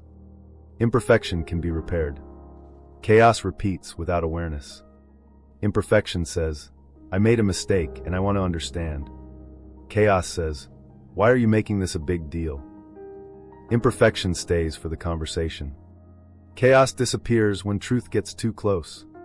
Imperfection can grow. Chaos only cycles. The delay was teaching you to know the difference. So if reunion comes, you do not reject it because it is imperfect. But you also do not romanticize it if it is chaotic. You observe. You breathe. You stay inside your foundation. You let consistency reveal what words cannot. That is why your life had to be rearranged first. Because without a foundation, you may not be able to observe. You may only react. One soft word and you collapse. One distant moment and you panic. One apology and you forget the pattern. One silence and you feel abandoned all over again. But with foundation, you can hold complexity. You can say, this feels meaningful, and I will still take my time. You can say, I hear your apology, and I need to see repair. You can say, I feel the connection, and I also feel my body asking for steadiness. You can say, I am open to reunion but not to repetition. That sentence is powerful. I am open to reunion but not to repetition. That is the voice of someone the delay has positioned. Not hardened. Not closed. Positioned. Aligned with peace. Grounded in self-worth. Able to love without giving up the home they built inside themselves. And maybe this is what life has been doing behind all the quiet. It has been clearing the old emotional furniture. Removing what made you trip. Rearranging the room. Letting light into places that were once filled with anxiety. Making space for a connection that can enter without becoming the only thing in the room. Because when love becomes the only thing in the room, it becomes too easy to worship it. To fear losing it. To change yourself for it. To silence your needs so it stays. But when love enters a life that is already full of truth, purpose, peace, and self-belonging, it does not have to become a god. It can become a relationship. A sacred one, yes. A deep one. A transformative one. But still human. Still requiring care. Still requiring communication. Still requiring both people to choose each other with action, not just energy. That is the kind of reunion worth waiting for. A reunion that does not destroy your peace. A reunion that respects the version of you who survived the delay. A reunion that can meet your nervous system gently. A reunion that allows love to feel expansive instead of consuming. And if it has not happened yet, maybe life is still arranging the foundation. Maybe you are still learning how to hold your peace. Maybe they are still learning how to hold truth. Maybe both lives are still being moved into positions where the connection can land without collapsing. You do not need to force the arrangement. You do not need to know every detail. You do not need to see the whole architecture. Sometimes your task is simply to keep building your life with the materials in front of you. Your breath, your body, your boundaries, your routines, your purpose, your present moment, your ability to choose peace one more time. And yes, it may feel slow, painfully slow. There may be days when you look around and think, is this really part of reunion? Cleaning my room? Taking care of myself? Rebuilding my confidence? Learning to sleep again? Yes, it can be. Because sacred love does not only need open hearts. It needs regulated bodies. It needs safe spaces. It needs people who can come close without losing themselves. It needs a life that can hold intimacy. The delay is not empty. It is structural. It is building beams where there used to be emotional collapse. It is creating space where there used to be obsession. It is strengthening the floor beneath your feet so that when love walks in, you do not fall through yourself. That is spiritual positioning in the most human form. Not just angels, signs, dreams, and synchronicities. Sometimes positioning looks like paying attention to your nervous system, changing your routine, stopping the habit of checking, learning to cook for yourself again, finding your voice, clearing your home, rebuilding trust in your decisions, letting ordinary life become sacred again. And when ordinary life becomes sacred again, reunion becomes less of an emergency. You still may want it. You still may feel the bond. You still may hope the door opens. But you are no longer using reunion to escape the emptiness of your own life. Your life is no longer empty. It is becoming yours again. That is the miracle. Quiet, unseen, but real. And if they return, they will meet someone who has been rearranged. Someone who does not hate them. Someone who may still love them. Someone whose heart may still tremble at the sound of their voice. But also someone who knows. My peace has value. My life matters. My body tells the truth. My boundaries are not obstacles to love. My healing will not be sacrificed for another round of almost. That is the version of you the delay is creating. And if reunion is aligned, it will not ask you to abandon that version. It will recognize it. It will rise to meet it. It will feel different. Not necessarily perfect, but different. Less frantic. Less one-sided. Less hidden. Less confusing. More honest. More grounded. More able to breathe. And if what returns cannot meet that version of you, then the delay has still done its work. It has given you enough peace to recognize what is not ready. It has given you enough self-worth to stop calling repetition reunion. It has given you enough foundation to remain standing, even if the door does not open the way you once imagined. That is not denial. That is protection. That is positioning. That is love rearranging your life so you are no longer willing to be destroyed by what once felt destined. Chosen one, the delay was not empty time. It was sacred construction. It was rebuilding your foundation so reunion would not swallow your peace.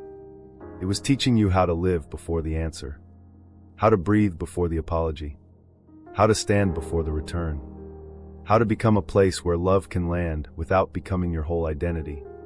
So if you're still in the delay, look around your life. What is being rearranged? What is asking for attention? What needs peace? What needs structure? What needs healing? What needs to be released before love can enter without becoming chaos? Maybe the delay is not asking you to stare at the closed door. Maybe it is asking you to prepare the house. Your house. Your heart. Your nervous system. Your life.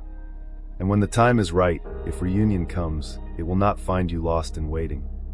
It will find you rooted, present, soft, clear, alive. A person who can say, I wanted love to come quickly, but now I understand I needed to become someone who could receive it without losing myself. That realization changes the whole journey. Because once your life begins to stabilize, something else shifts too. Your energy changes. Your love no longer calls from desperation. Your silence no longer begs. Your heart no longer reaches from the wound. And when your energy stops calling from pain, reunion can finally hear something deeper. Truth. That is where the next chapter begins. Lesson of this chapter. The delay was not empty time.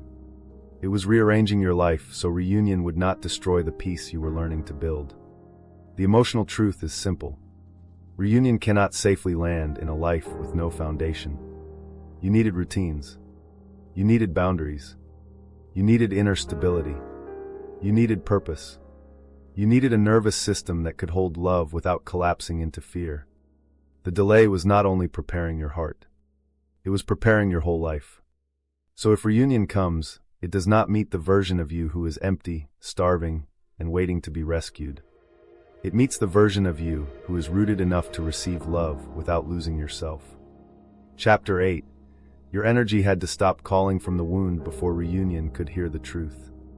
There was a time when my silence was not peaceful. It looked peaceful from the outside. I was not texting. I was not asking questions. I was not chasing in the obvious way. I was not sending long messages at midnight, trying to explain what my heart could barely carry. But inside my energy was loud. Still reaching.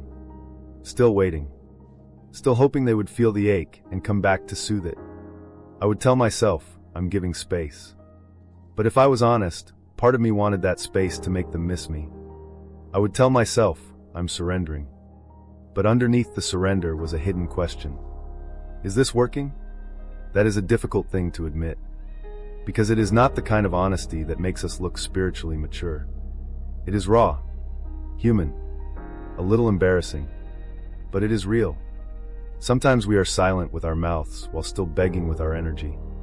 Sometimes we stop chasing physically, but emotionally, we are still on our knees.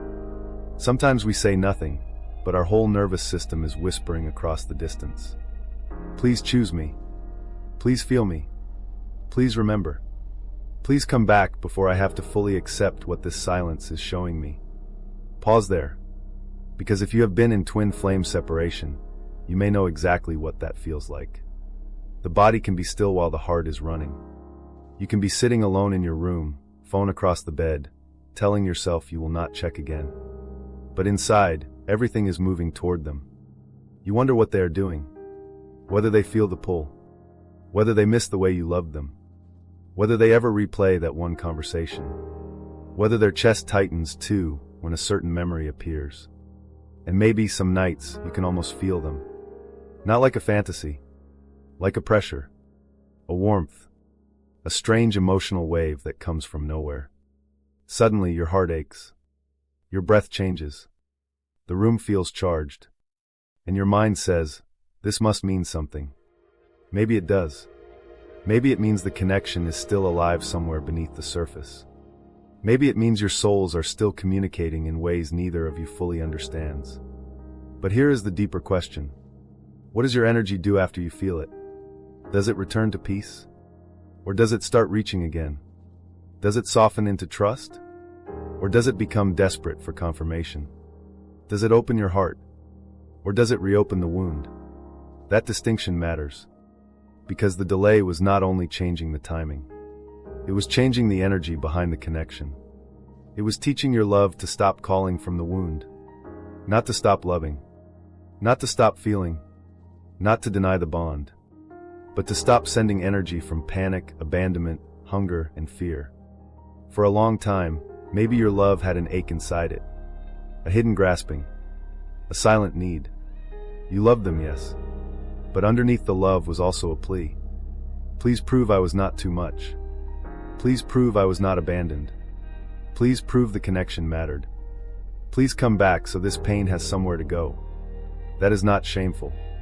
It is human. But it is not the energy true reunion can rest in. A reunion called from the wound often recreates the wound. Because the wound is not asking for truth. It is asking for relief. It will accept almost anything if it stops the ache for a moment. A vague message. A small sign. A late-night confession. A little warmth. A little attention. A half-open door. And suddenly the wounded part of you says, this is enough. But your soul knows it is not enough. Your soul does not want a return that only quiets the pain. Your soul wants a reunion that can stand in truth. And truth cannot be heard clearly when fear is screaming underneath everything. That is why your energy had to become quieter. Cleaner. Less tangled. Less urgent. The delay was not ignoring your love. It was purifying the place your love was coming from. Because there is a difference between love that says, meet me in truth, and love that says, please rescue me from myself. There is a difference between love that says, I honor this bond, and love that says, I cannot breathe unless this bond becomes visible. There is a difference between love that says, I am open, and love that says, I am waiting in pain and calling it devotion. One is rooted. The other is wounded. And the delay was helping you feel the difference. Raw honesty? Sometimes our energy calls so loudly from the wound that even if reunion came, it would not hear the truth. It would hear panic. It would hear pressure. It would hear need. It would hear all the unspoken demands we try to hide under spiritual words. Come back exactly the way I imagined. Say the words I need. Make the waiting worth it. Fix the abandonment I have been carrying. Be ready so I do not have to feel this uncertainty anymore. And that is a lot to place on another person. Even a soul connection. Even a twin flame. Even someone who may truly feel the bond. No reunion can become healthy if it is being asked to carry every unhealed place inside both people.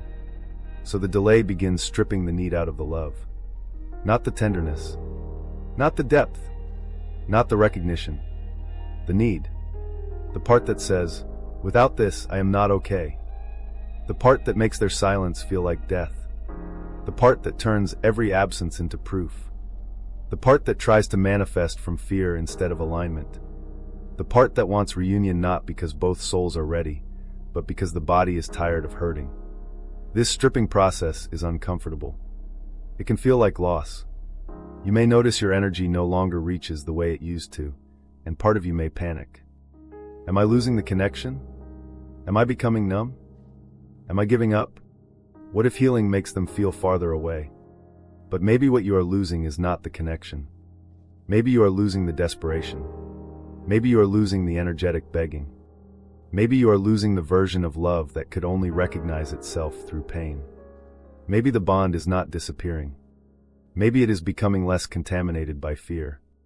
That is a sacred shift. A quiet one. The kind that happens in ordinary moments. You wake up and realize you did not check your phone first. Not because you forced yourself. It just did not control you the same way. You hear a song that used to break you, and yes, it still touches something. But it does not pull you under. You think of them, and instead of reaching outward, you place a hand on your chest and breathe.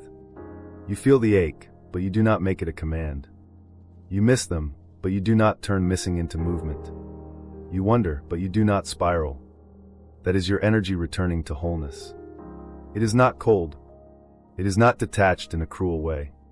It is calm enough to tell the truth. And when your energy becomes calm enough to tell the truth, the connection changes. Not always visibly at first. They may not message immediately. The outer world may still look quiet. But inside you, the old energetic pattern is losing its grip. The runner-chaser dynamic begins to weaken. Not because you stopped loving. Because you stopped chasing from abandonment. You stopped giving the connection your panic as fuel. You stopped feeding the invisible thread with fear. You stopped making your longing responsible for keeping the bond alive. And this matters more than most people realize. Because what you feed a connection with shapes the connection. If you feed it with fear, it becomes anxious. If you feed it with control, it becomes pressured. If you feed it with fantasy, it becomes ungrounded. If you feed it with self-abandonment, it becomes imbalanced. But if you feed it with truth, space, self-respect, grounded love, a willingness to let what is real reveal itself, then the connection has a chance to mature. It may not mature on your timeline. It may not mature in the way your wounded heart once demanded. But it has room to become something other than the old cycle. That room is sacred. And it begins when your energy stops calling from pain. Maybe before, every prayer had a hook in it. Please bring them back.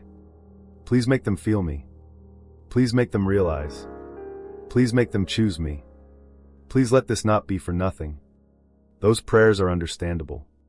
They come from the ache. But slowly, your prayer changes. It becomes less about controlling the person, more about aligning with truth. Let what is real become clear. Let what is not ready be healed. Let me not abandon myself for love. Let reunion come only if it can honor peace. Let me stop confusing longing with guidance. Let this connection rise in truth, or let me be free from the version that keeps me hurting. That is a different frequency, a braver one, because it no longer tries to force the outcome. It invites what is honest. Even if what is honest takes longer. Even if what is honest looks different than expected. Even if what is honest requires you to stop romanticizing the pain. This is where the delay becomes spiritual positioning in the deepest sense. It is positioning your energy away from need and into truth. Away from hunger and into wholeness. Away from silent begging and into quiet dignity.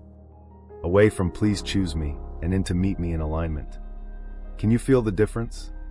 Please choose me carries fear. Meet me in alignment carries self-respect. Please come back carries urgency. Let what is true return in truth carries surrender. I need this to happen carries panic. I am open, but I am whole carries peace. And peace is not passive. Peace is powerful. Peace is the energy that says, I will not distort love to make it arrive faster. Peace is the energy that says, I trust that what needs fear to survive is not the version meant for me. Peace is the energy that says, I no longer offer my nervous system as the altar for this connection. That line may land deeply. I no longer offer my nervous system as the altar for this connection. Because maybe that is what happened before. Your body became the place where the connection burned. Your chest held the waiting. Your stomach held the uncertainty. Your sleep held the unanswered questions.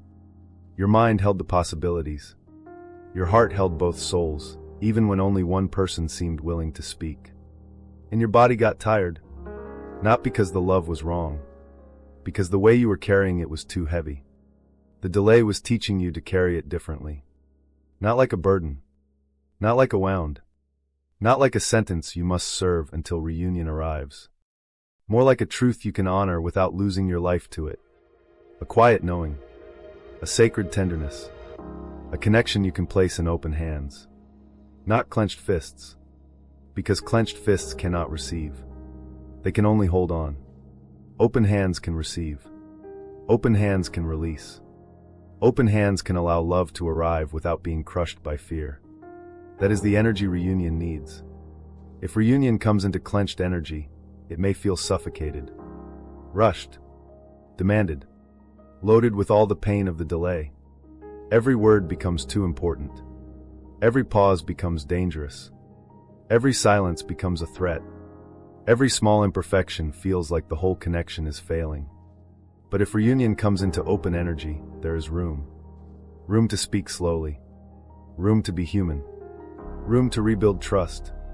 Room to feel without rushing. Room to ask questions. Room to observe consistency. Room for love to become real without needing to perform a miracle instantly. This is why your energy had to shift first. Not because you had to become perfect. Not because you had to stop feeling. But because the old energy would have pulled reunion back into the old wound. The delay was protecting both of you from that. It was allowing your energy to stop saying, I need you to fix what your absence awakened. And start saying, I have met what your absence awakened. I am still healing, but I am not handing it all to you anymore. That is maturity. Beautiful maturity. The kind that makes reunion possible without making it impossible for the other person to breathe. Because sometimes the person on the other side can feel the pressure. Even if you say nothing, they can feel the expectation, the emotional weight, the unspoken demand for them to finally become the answer to your pain. And if they already carry fear around intimacy, that pressure may make them retreat even more. Not because you are wrong to want clarity, not because your needs are too much, but because wounded energy can create a field where both people feel trapped. You feel trapped in waiting. They feel trapped by the depth. You reach for reassurance. They feel the pressure and pull away. They pull away. You feel abandoned and reach harder. The cycle repeats. The delay interrupts the cycle by asking you to stop reaching from the wound, to let your energy come home, to stop making them the emotional center, to stop requiring their movement before you allow yourself peace. And as your energy comes home, something important happens. You become less reactive.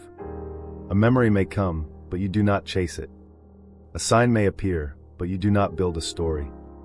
A dream may shake you, but you ask what it is revealing in you. A sudden wave of missing them may rise, but you let it pass through your body without sending it across the connection as need. This is subtle work. Invisible work. But it is powerful. You are no longer using your energy to pull. You are using your energy to become present. Present with yourself. Present with your life. Present with what is real. And presence is what truth can meet. Fear cannot meet truth clearly. Fear twists it. Fear rushes it. Fear demands it. Presence can meet truth. Presence can say, I am willing to see what this is. Presence can say, I do not need to force a conclusion. Presence can say, I can love and still remain grounded. Presence can say, if reunion comes, I will meet it as myself. That is the shift. Your energy is no longer asking reunion to prove your worth. It is inviting reunion to meet your truth. There is a quiet power in that invitation. It does not chase. It does not manipulate. It does not punish. It simply stands. And what cannot meet it falls away. What is not ready remains at a distance. What is real must rise in a form that can honor the space. This is why spiritual positioning may feel like stillness. From the outside, it may look like nothing is happening. No messages. No grand signs. No visible movement. But inside, your energy is being refined. The ache is becoming wisdom. The longing is becoming prayer. The waiting is becoming presence. The wound is becoming a doorway back to yourself. And in that refinement, you may start noticing that your love feels different. Still deep, but not as desperate. Still tender, but not as frantic. Still open, but not as exposed to every shift. Still connected, but no longer consumed. You may even feel guilty about that. Part of you may think, if I am not hurting the same way, does that mean I care less? No. It means your care is no longer being measured by suffering. You do not have to suffer loudly for love to be real. You do not have to stay anxious to prove the connection matters. You do not have to keep the wound open so the bond feels alive. Sometimes peace feels unfamiliar because pain has been the evidence you trusted most. But pain is not the only evidence. Peace can be evidence too. Evidence that you are healing. Evidence that your nervous system is coming out of survival. Evidence that the connection is no longer controlling your entire inner world. Evidence that your love is being purified. Let peace be allowed. Let calm be allowed. Let the absence of panic be allowed. You are not betraying the connection by becoming steady. You are preparing yourself to meet it or release it from a place of truth. That is the spiritual positioning. Not forcing you to choose between love and self. Teaching you that real love cannot require the loss of self. And maybe your twin flame can feel this shift. Maybe they sense that your energy is different. Not as available to the old pattern. Not as tangled in silent expectation. Not waiting at the same doorway. Not reaching in the same way. They may not know what to call it. They may not understand why your absence feels cleaner now. They may not know why the energetic pressure has changed. They may feel more space. And that space may make the mirror clearer. Because when you stop calling from the wound, they can no longer respond to your fear. They must respond, if they respond at all, to truth. They cannot come back simply to soothe you and then disappear again. They cannot feed off your longing without meeting your reality. They cannot rely on your desperation to keep the bond alive.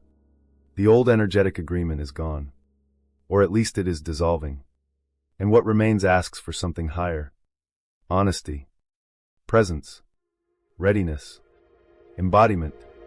This is where reunion becomes possible in a different way. Not guaranteed. Not forced. But possible in a cleaner field. A field where you are not chasing, and they are not being chased. A field where both people must choose. A field where love is no longer dragged forward by panic. A field where silence is not used as punishment, and longing is not used as pressure. A field where reunion, if it comes, must come through truth. And if it does not come yet, you are still freer than before. because you are no longer trapped inside the energetic reaching. You are no longer spending your life calling someone who has not chosen to answer. You are no longer making your whole being a signal flare for another person's awakening. You are here, in your body, in your life, in your breath, and that is sacred. There is a kind of grief in calling your energy back. You may feel it, a sadness, a tenderness, a sense of letting go of the version of you who waited so intensely. You might miss the old intensity, even though it hurt. You might miss the drama, the signs, the constant inner movement. Not because it was healthy, because it made the connection feel alive. Peace can feel quiet after chaos. Too quiet, almost empty. But give it time. Peace has a different texture. It does not rush. It does not spike. It does not make you addicted. It settles. It makes room. It lets you hear yourself. It lets your body trust you again. And slowly you understand. The connection does not need my panic to be real. The connection does not need my chasing to be sacred. The connection does not need my suffering to stay alive. What is true can exist without me bleeding for it. That realization is a turning point. Because once you believe this, even a little, your energy stops trying to prove. You stop trying to prove to them, to yourself, to the universe, to the silence, to the signs. You stop saying, "Look how much I love. Look how long I waited. Look how deeply I feel. Please make this mean something." You begin saying, "I know what I have felt. I know what I have learned. I know what I deserve. Let what is true meet me without needing me to disappear." That is not arrogance. That is alignment. And alignment has a different sound in the unseen. It does not scream. It resonates. It does not beg. It invites. It does not chase. It allows. It does not collapse. It stands. So when reunion begins to move toward you, if it is meant to, it will not be responding to a wounded call. It will be responding to a truthful field. A field where your heart is open, but not starving. A field where your love is deep, but not desperate. A field where your peace is protected, but not closed. A field where your energy says, "I am here. I am whole. I am willing. But I am no longer willing to be wounded in the same way." That is the energy that can hold sacred reunion. Not perfectly. No one is perfect. There may still be fear. Still trembling. Still emotional aftershocks. Still memories that rise. Still old patterns trying to speak. But now the center is different. You are not calling from the wound anymore. You are responding from your center. And your center can hold complexity. It can say, "I miss you and I need truth." It can say, "I feel the bond and I need consistency." It can say, "I am open to reconnecting and I will move slowly." It can say, "This matters to me and so does my peace." That is sacred maturity. That is what the delay was forming. And perhaps this is the most beautiful part. When your energy stops calling from the wound, you begin to hear your own truth more clearly. Not just what you want. Not just what you fear. Not just what you hope they feel. Your truth. What you need. What you are ready for. What you are no longer available for. What kind of love your body can actually rest inside. What kind of reunion would honor your healing. What kind of connection would feel like expansion instead of survival. And once you hear that truth, you cannot unhear it. You may still love them, but you will not lose yourself the same way. You may still feel the pull, but you will not treat the pull as permission to abandon your standards. You may still believe in reunion, but you will no longer call repetition a miracle. This is how the delay protects the sacredness of what is coming. It does not let the old wound be the voice that calls love back. It teaches the wounded part to rest. It lets the centered part speak. And the centered part does not beg. It blesses. It discerns. It opens. It waits without losing itself. Or it walks forward without bitterness. It trusts that anything meant for the soul will not require the sacrifice of the self. Chosen one, your energy had to stop calling from the wound before reunion could hear the truth. Not because your wound was bad. Your wound deserved compassion. It deserved care. It deserved to be held. But it could not be the one leading the connection anymore. The wounded part of you would accept relief. The healed part of you waits for truth. The wounded part of you would take a message. The healed part of you looks for consistency. The wounded part of you says, please come back. The healed part of you says, come in truth, or let me keep becoming whole. That is the shift. That is the positioning. That is the quiet miracle happening inside the delay. So if you are in a season where your energy feels quieter, do not fear it. If you are no longer obsessing the way you used to, do not call it loss. If your prayers have changed, honor that. If you still love but no longer feel desperate, trust that. It may not mean the connection is fading.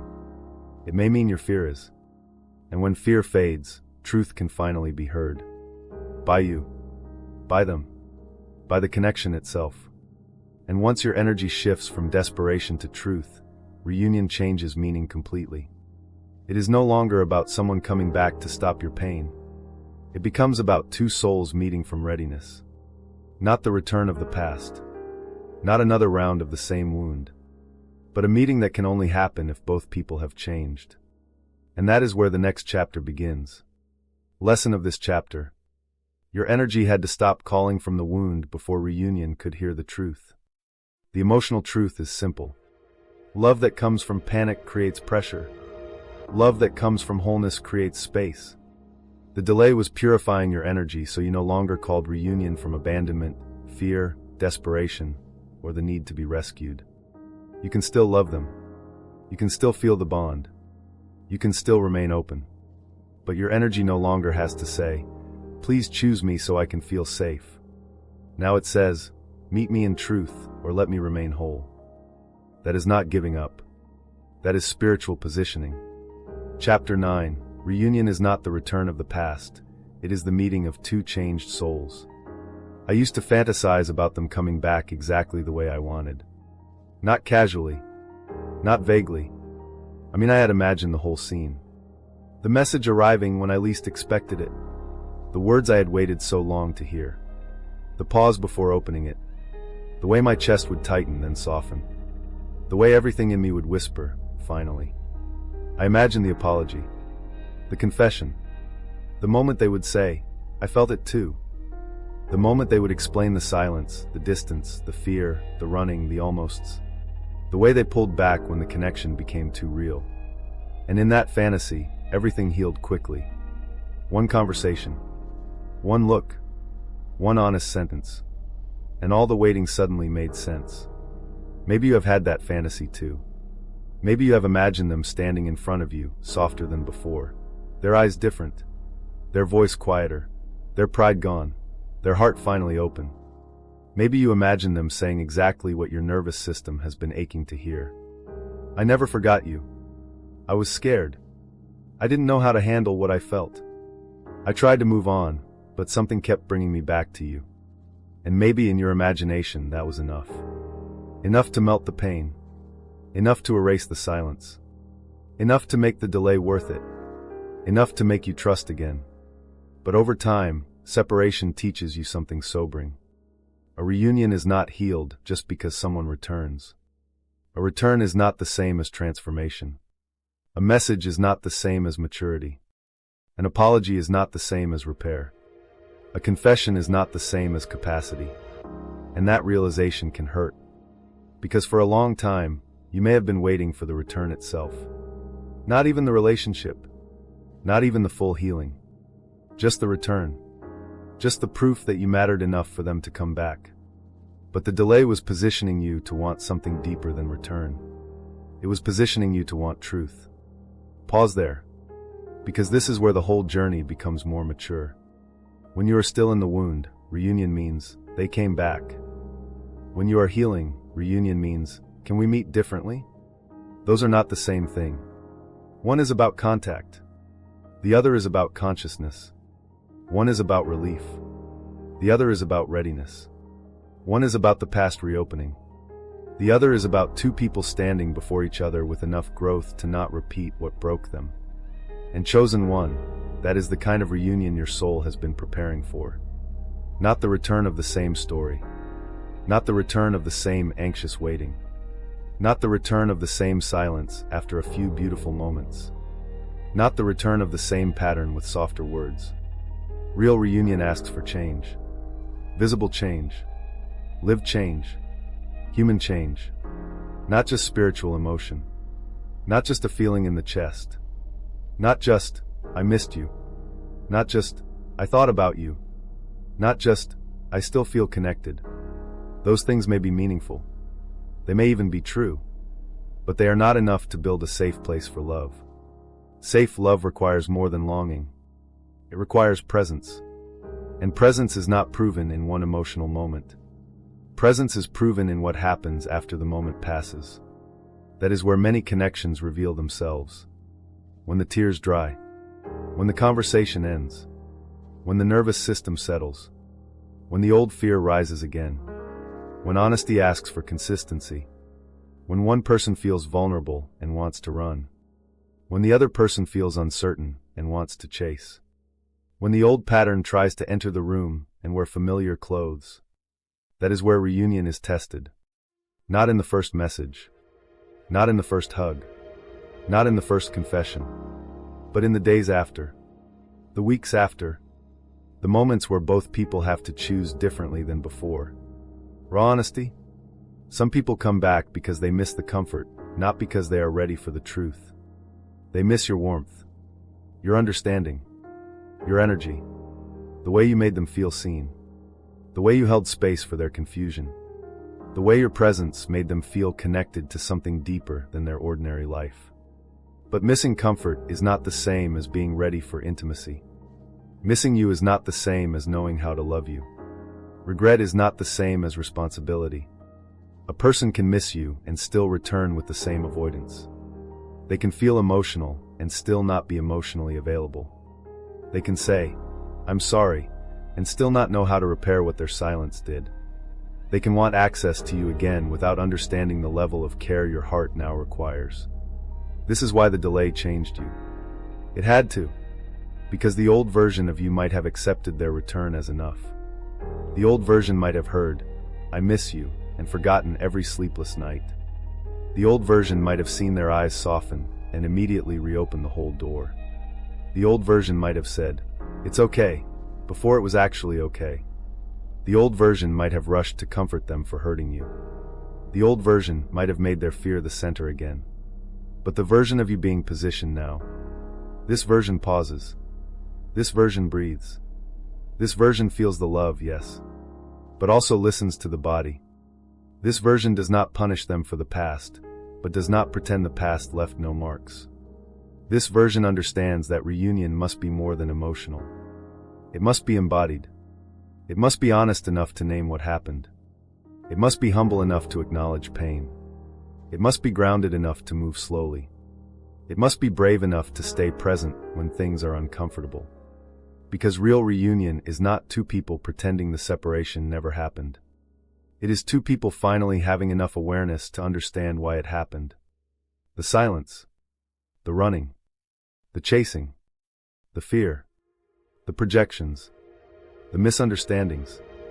The unspoken expectations. The way one person disappeared to avoid being seen. The way the other person overextended to avoid being abandoned. Both sides must be seen. Not with blame. With honesty. There is a difference. Blame says, "You ruined this." Honesty says, "This is what happened, and this is how it affected me." Blame attacks. Honesty reveals. Blame keeps both people defensive. Honesty gives both people a chance to become conscious. And a true reunion needs consciousness more than it needs romance. Romance may bring two people close. Consciousness keeps them from hurting each other in the same unconscious ways. Think about that. Without consciousness, the connection may still feel magnetic. The eye contact may still be intense. The chemistry may still be undeniable. The soul recognition may still be there. But if both people have not changed, the old wound will eventually return. Maybe not on the first day. Maybe not in the first conversation. But soon enough. Someone will get scared. Someone will go quiet. Someone will overthink. Someone will reach. Someone will pull away. Someone will feel pressure. Someone will feel abandoned. And suddenly, what looked like reunion becomes repetition. That is what the delay was protecting you from. Not love. Repetition. Because there is a version of reunion that looks beautiful from the outside, but feels unsafe inside your body. They are back, but you are anxious again. They are speaking, but not clearly enough. They are close, but you are afraid to ask for what you need. They are affectionate, but you feel the old uncertainty underneath. They are saying the right things, but something in your nervous system is still bracing. That matters. Your body is part of the reunion too. Your peace is part of the reunion too. Your boundaries are part of the reunion too. Your healing is not something you abandon at the door when love knocks. You bring it with you. All of it. The nights you survived. The clarity you earned. The self-respect you rebuilt. The boundaries that cost you tears. The quiet strength you formed when nobody was watching. A reunion that cannot honor who you became during the delay is not the reunion your soul was being positioned for. It may be familiar. It may be emotional. It may feel destined. But if it asks you to become smaller again, it is not alignment. It is memory. And memory can be powerful. Sometimes the past returns with such warmth that you forget how cold it once became. They smile a certain way. They say your name. They bring up a memory. They look at you with that same softness that used to undo you. And suddenly, the body remembers the beauty. Not the pain. The beauty. The almost. The possibility. The version of them that felt like home. And there is nothing wrong with feeling that. Let yourself feel it. But do not let one beautiful moment rewrite the whole pattern. A sacred connection deserves truth, not selective memory.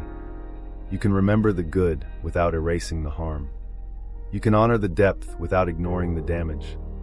You can feel the love without handing over discernment. That is the emotional maturity the delay has been building in you. Before, you may have seen reunion as the finish line. Now you understand it as a beginning. A delicate beginning. A beginning that requires patience, honesty, and emotional responsibility from both sides. If they come back, the real question is not only, do they still feel it? The real question is, can they hold what they feel with care? Can they stay when the conversation gets real? Can they communicate instead of disappearing? Can they take responsibility without collapsing into shame or defensiveness? Can they honor your boundaries without calling them punishment? Can they understand that your slower pace is not rejection, but wisdom? Can they meet your heart without expecting instant access to the old version of you? And you too. Can you receive them without losing yourself? Can you listen without rushing? Can you feel the pull without becoming blind? Can you speak your truth without softening it until it disappears? Can you allow them to show growth over time instead of demanding a perfect performance immediately? Can you stay grounded even if the reunion awakens old tenderness? Both people must change. Not just the runner. Not just the chaser. Both. The runner must learn that distance does not solve fear. The chaser must learn that pursuit does not create safety. The runner must learn to speak. The chaser must learn to stop over-explaining. The runner must face vulnerability. The chaser must stop making vulnerability one-sided. The runner must become accountable. The chaser must stop accepting potential as proof. The runner must choose presence. The chaser must choose self-respect. That is the meeting of two changed souls. Not one person returning, and the other person waiting exactly where they left them. No, that is not reunion. That is access. True reunion cannot happen if one person has grown, and the other simply wants to re-enter through an old doorway. The doorway has changed. You have changed. The connection must change too.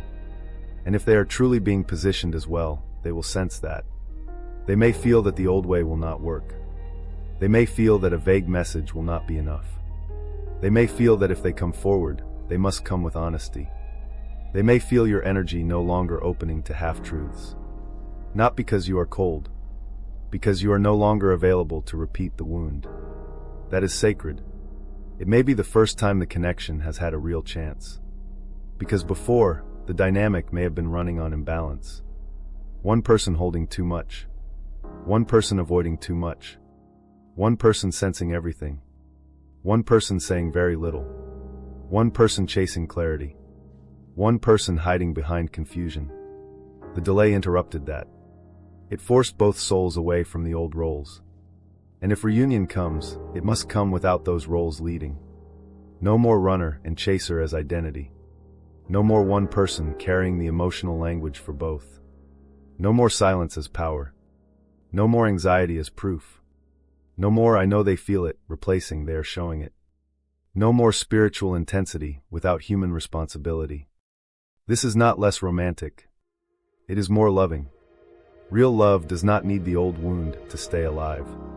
Real love does not need one person to suffer for the connection to feel sacred. Real love does not need confusion to create depth. Real love can be deep and clear, passionate and grounded, spiritual and practical, tender and accountable. That is what true reunion asks for. And maybe this is why the delay has taken so long. Not because love was denied, because the past could not be allowed to return unchanged. The delay was not waiting for a scene. It was waiting for substance. Waiting for your self-worth to become stronger than your longing. Waiting for their courage to become stronger than their fear. Waiting for the connection to be stripped of fantasy. Waiting for both people to stop using silence, chasing, avoidance, or hope as substitutes for truth. You may have wanted the reunion earlier. Of course you did. But earlier reunion may have met earlier versions of both of you. The version of you who would have accepted crumbs. The version of them who would have offered emotion without consistency. The version of you who would have swallowed your needs. The version of them who would have disappeared when intimacy required language. The version of you who would have mistaken relief for readiness. The version of them who would have mistaken missing you for being prepared to love you. That would not have been sacred reunion. That would have been the old pattern getting another chance to hurt you. So the delay did something merciful. It made you less available for that. It made you more honest, more grounded, more difficult to impress with words alone, more connected to your body, more protective of your peace, more willing to let timing take longer if the alternative is repeating pain. That is not bitterness. That is wisdom. There is a quiet grief in wisdom, though, because wisdom sometimes makes you release the fantasy that once comforted you. The fantasy where they come back and everything is instantly healed. The fantasy where love alone is enough. The fantasy where one apology erases every consequence. The fantasy where reunion means no more fear, no more triggers, no more work. But real reunion, if it comes, may still require work. Soft work. Honest work. Human work. Two people learning how to speak after silence. Learning how to trust after distance. Learning how to move slowly after intensity. Learning how to repair after pain. Learning how to stay present when old instincts say run or chase. That may not sound like a fairy tale, but it sounds like something real. And maybe your soul no longer wants a fairy tale that collapses under pressure. Maybe your soul wants real. A love that can sit across from you at a table and tell the truth. A love that can hold eye contact without hiding behind mystery. A love that can say, I was afraid, instead of disappearing. A love that can hear, you hurt me, without turning it into a fight. A love that can ask, how do we do this differently? A love that does not treat your boundaries as walls, but as the structure that makes safety possible. That is reunion. Not fireworks alone. Foundation. Not just chemistry. Capacity. Not just return. Repair. And repair is important. If there has been pain, reunion cannot skip repair. It cannot leap from longing into closeness without acknowledging what happened in the space between. The silence had an impact. The distance had an impact. The inconsistency had an impact. The waiting had an impact. Not to punish them. Not to hold the past over their head forever. But love without acknowledgement becomes unsafe. If something hurt you, it needs space to be named. If trust was shaken, it needs time to rebuild. If patterns wounded the connection, those patterns need to be seen. A true reunion does not rush past the wound because the feelings are intense. It gently turns toward the wound and says, "We cannot build over this without healing it." That takes courage. It takes courage for them to admit where they avoided. It takes courage for you to admit where you chased. It takes courage for both of you to stop protecting your old roles. It takes courage to say, "I want this, but I want it differently." And maybe that sentence becomes the doorway. I want this, but I want it differently. Not like before. Not in fragments. Not in silence. Not with one person guessing and the other person hiding. Not with love turning into survival. Not with spiritual signs replacing actual care. Differently. More slowly. More honestly. More consciously. More humanly. That is the reunion of changed souls. It may begin with a message, yes. But it cannot end there.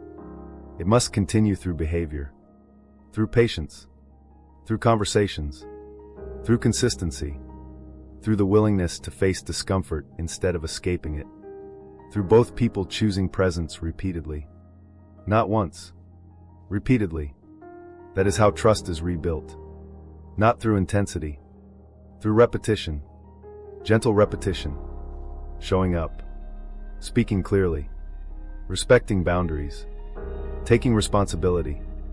Noticing when old fears rise. Repairing when something hurts. Choosing not to run. Choosing not to chase. Choosing not to punish. Choosing not to assume. Choosing to ask. Choosing to listen. Choosing to stay awake. This is not the dramatic reunion many people fantasize about. It is deeper. It is quieter. It is the kind of reunion that can last because it is not built only on emotion. It is built on consciousness. And perhaps the delay was positioning you to desire that kind of reunion. At first, you wanted the old version back. The feeling, the excitement, the pull, the almost magical intensity. But now, after everything, you want peace too. You want clarity. You want accountability. You want to love your body can rest inside. You want to be able to look at them without bracing for another disappearance. You want to hear their words and see their actions match. You want the spiritual connection to become emotionally safe. That is not asking for too much. That is asking for the sacred to become embodied. A love that cannot become embodied remains a lesson, not a union. Let that land. A love that cannot become embodied remains a lesson, not a union. It can still matter. It can still awaken you. It can still change your life. It can still be part of your soul's story. But union requires embodiment. Two people must be able to live what their souls recognize. Not perfectly, but sincerely. And if that embodiment is not there yet, the delay may continue. Not as punishment, as protection, as positioning, as space for the connection to become more than a feeling. This is where you stop fearing delay as much. You may still dislike it. You may still get tired. You may still have nights where your heart whispers, "How much longer?" But now you understand the purpose. You do not want a return that reopens the wound. You do not want a reunion that makes you lose the self you fought to reclaim. You do not want a message that gives you 3 days of relief and 3 months of confusion. You want what is real, even if it takes longer, even if it requires more growth, even if it asks you to keep choosing yourself while the timing finishes its work. That is maturity. That is devotion to truth, not just devotion to a person. And perhaps, quietly, you begin to feel proud of yourself. Not in a loud way, just a small warmth in the chest. You realize you are no longer the same person who would have accepted anything. You are no longer waiting with empty hands and starving eyes. You are no longer willing to call pain sacred just because it feels familiar. You are no longer begging the past to return unchanged. You have grown, and if they meet you again, they will have to meet that growth. Not your mask, not your wound, not the version of you who would overfunction to keep them close. The version who has learned that love must be truthful to be safe. The version who can still feel deeply, but no longer collapses. The version who can say, "I am glad you came back, but we cannot go back." That sentence is powerful. I am glad you came back, but we cannot go back. It does not reject reunion. It rejects repetition. It leaves room for a new beginning, but not for the old wound. It says, the door may be open, but the old pattern is not invited. That is the voice of someone spiritually positioned. Someone who understands that true reunion is not about recovering what was lost. It is about creating what was not possible before. Before, maybe there was attraction. Now there must be awareness. Before, there was connection. Now there must be communication. Before, there was longing. Now there must be responsibility. Before, there was recognition. Now there must be readiness. Before, there was emotion. Now there must be embodiment. This is the difference between the past returning and two changed souls meeting. The past returning says, let's feel what we felt again. Changed souls meeting says, let's honor what we felt by becoming capable of holding it. The past returning wants the high. Changed souls meeting wants the truth. The past returning repeats. Changed souls meeting repairs. The past returning is familiar. Changed souls meeting is new. And new can feel vulnerable, even if it is beautiful, because you cannot rely on the old script anymore. You cannot use old defenses. They cannot hide the same way. You cannot chase the same way. Both people must learn a new emotional language. One built on honesty instead of assumption. Presence instead of pursuit. Space instead of silence as punishment. Boundaries instead of walls. Love instead of fear. That kind of reunion may be slower than the fantasy, but it is healthier. It may have pauses. It may require difficult conversations. It may ask both people to show humility. It may unfold gradually instead of dramatically. But if it is real, you will feel something beneath the tenderness. A steadiness. Not perfect certainty, but steadiness. A sense that both people are more willing to meet reality. A sense that truth is finally in the room. A sense that you do not have to abandon yourself to keep the door open. That is how you will know. Not by how intense it feels. By how honest it becomes. Not by how quickly they return. By how consistently they show up after returning. Not by how emotional their words are. By whether their life begins to make space for what they say. Not by whether the past still has a pull. By whether the present can hold a new pattern. This is the wisdom the delay gives you. It teaches you to stop worshiping the return and start honoring the readiness. Because reunion without readiness is not a miracle. It is a test. And if you are not careful, it can become another loop. But reunion with readiness? That can be sacred. Deeply sacred. Not because it erases the past. Because it transforms the meaning of the past. The silence becomes something both people learned from. The separation becomes the space where old identities died. The delay becomes the place where love was repositioned. The pain becomes something that no longer controls the connection. Because both souls are willing to face it consciously. That is beautiful. Not easy, but beautiful. And if you are still waiting for that kind of reunion, let this be your reminder. Do not lower the vision just because the delay is long. Do not accept repetition because loneliness is loud. Do not mistake emotional return for spiritual alignment. Do not let one warm moment make you forget the peace you built. You are not being positioned for a reunion that makes you smaller. You are being positioned for one that meets you in truth. And if the person cannot meet you there yet, let the delay keep doing its work. In them. In you. In the connection. Let it remove what is immature. Let it expose what is not ready.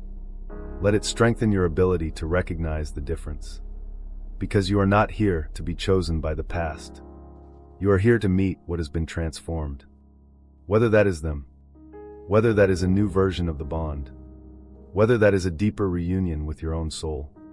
You are not leaving this journey empty. You are leaving it changed. More awake. More honest. More rooted. More capable of love that does not require self-betrayal. And that is already a kind of reunion. A reunion with the part of yourself you lost while waiting. So if they return, let it be new. Let it be slow enough to be real. Let it be honest enough to heal. Let it be grounded enough to hold the intensity. Let it be human enough to include communication, accountability, and care. Let it be sacred enough to not repeat the wound. And if your heart trembles when that moment comes, that is okay. You are allowed to tremble. You are allowed to feel. You are allowed to remember how much it hurt. You are allowed to want it. Just do not forget yourself in the wanting. Do not hand over the self that the delay helped you reclaim. Do not abandon the peace that took so many silent nights to build. Do not make reunion more important than truth. Because true reunion will not ask you to choose between the two. It will not ask you to choose between love and self-respect, between connection and peace, between compassion and boundaries, between spiritual recognition and human safety. True reunion makes room for all of it. The soul, the body, the heart, the history, the healing, the tenderness, the accountability, all of it. That is why the delay was not denial. It was positioning. It was making sure the reunion, if it comes, is not just a return to what was, but a meeting of who you both have become. And after all the waiting, all the silence, all the inner work, all the moments where you chose yourself with tears in your eyes, you begin to understand the final layer. The delay was full of rearranging, full of purification, full of hidden movement, full of preparation, full of love being moved into alignment. Not withheld, not forgotten, not denied, aligned. And that is where the final chapter begins. Lesson of this chapter: reunion is not the return of the past. It is the meeting of two changed souls. The emotional truth is simple. A return is not enough if the pattern returns with it. A message is not enough without maturity. An apology is not enough without repair. A confession is not enough without consistency. A strong connection is not enough without emotional responsibility. True reunion is not about going back to what was. It is about meeting again with more truth, more humility, more presence, and more capacity to love without repeating the wound. Chapter 10. The delay wasn't denial, it was love being moved into alignment. There comes a moment when you look back and realize the delay was not empty. It only felt empty. It only looked like nothing was happening because the movement was not always visible. No message. No reunion. No clear sign. No sudden breakthrough. No perfect explanation arriving at your door. Just silence. Just waiting. Just ordinary days carrying extraordinary ache. And for a long time, you may have thought the silence meant the story was over. You may have thought the delay meant love had been denied.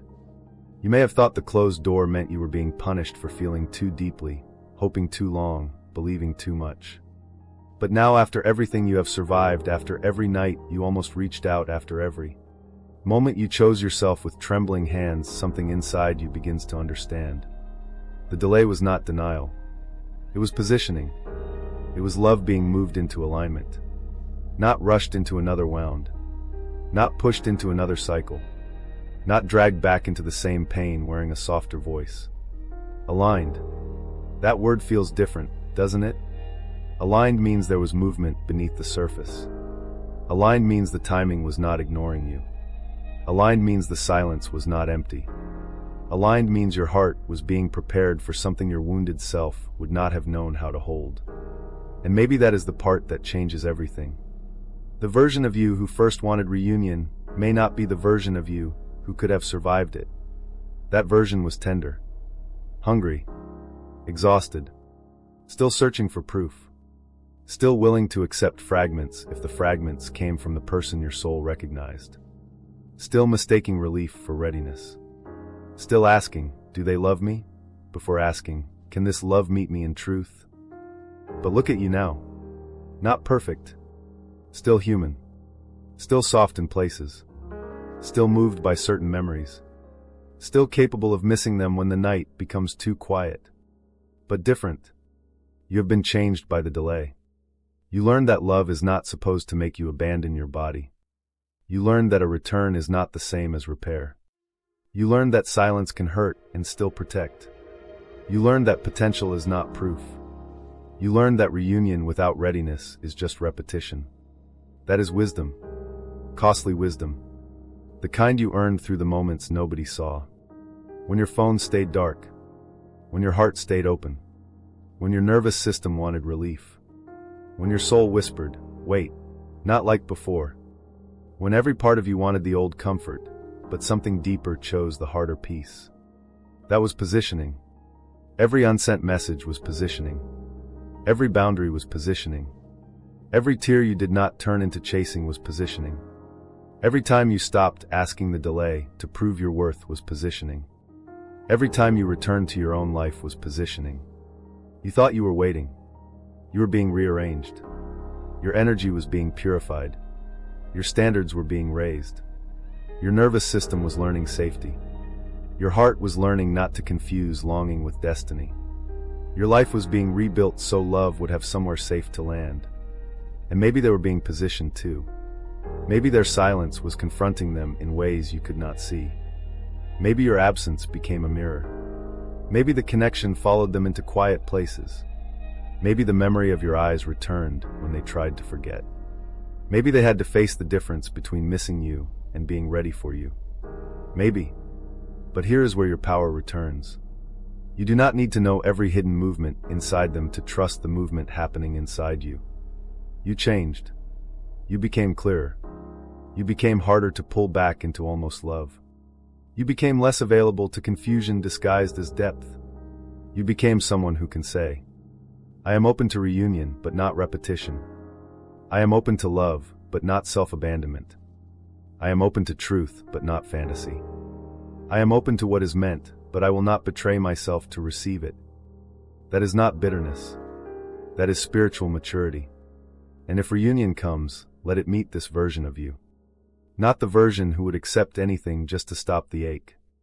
Not the version who would ignore their body because the soul connection felt powerful. Not the version who would rush into closeness before trust had been rebuilt. Let reunion meet the version of you who has peace now. A peace that cost you something. A peace you had to build from silence, tears, discipline, prayer, and self-return. Let it meet the version of you who understands that true love does not need panic to prove itself.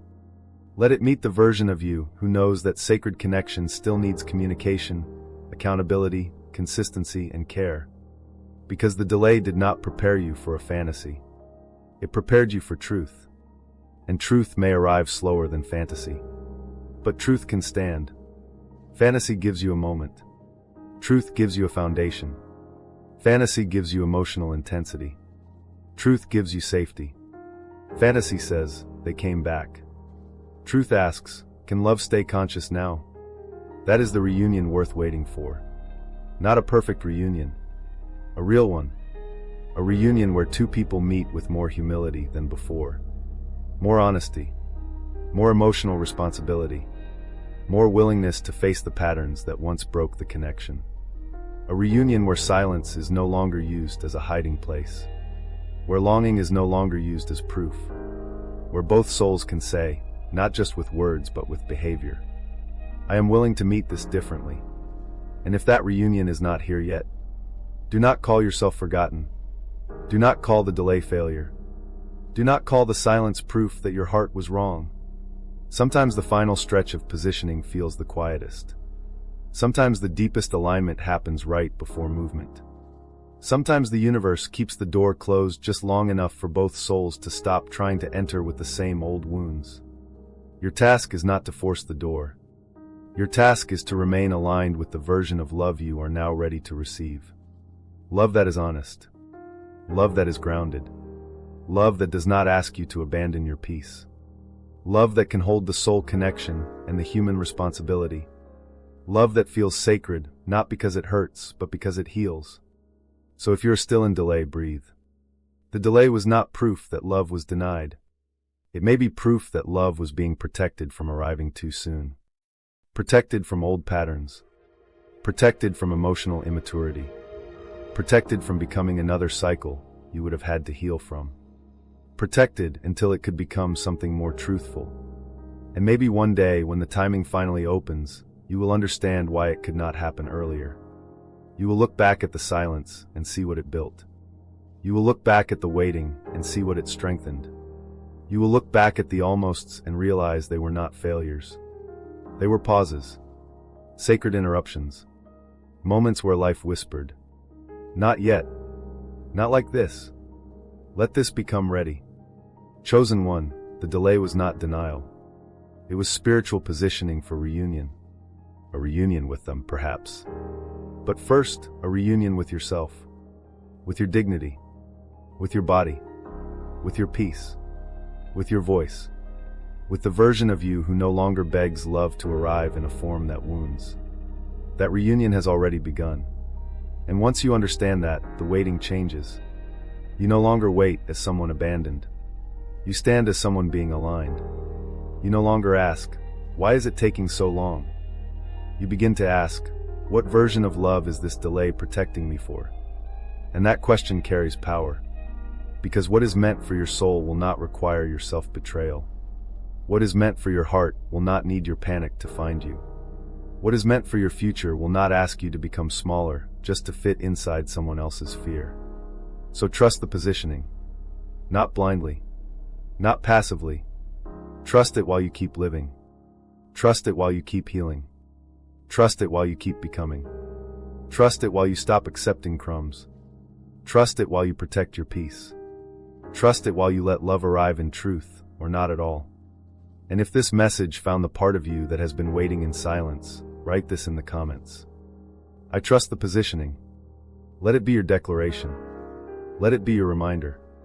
Let it be the moment you stop seeing the delay as rejection and start seeing it as sacred alignment. And if this video spoke to your journey, subscribe to this channel. Because the next message may be exactly what your soul needs to hear, while everything is quietly being moved into place. Lesson of this chapter. The delay was not denial. It was spiritual positioning.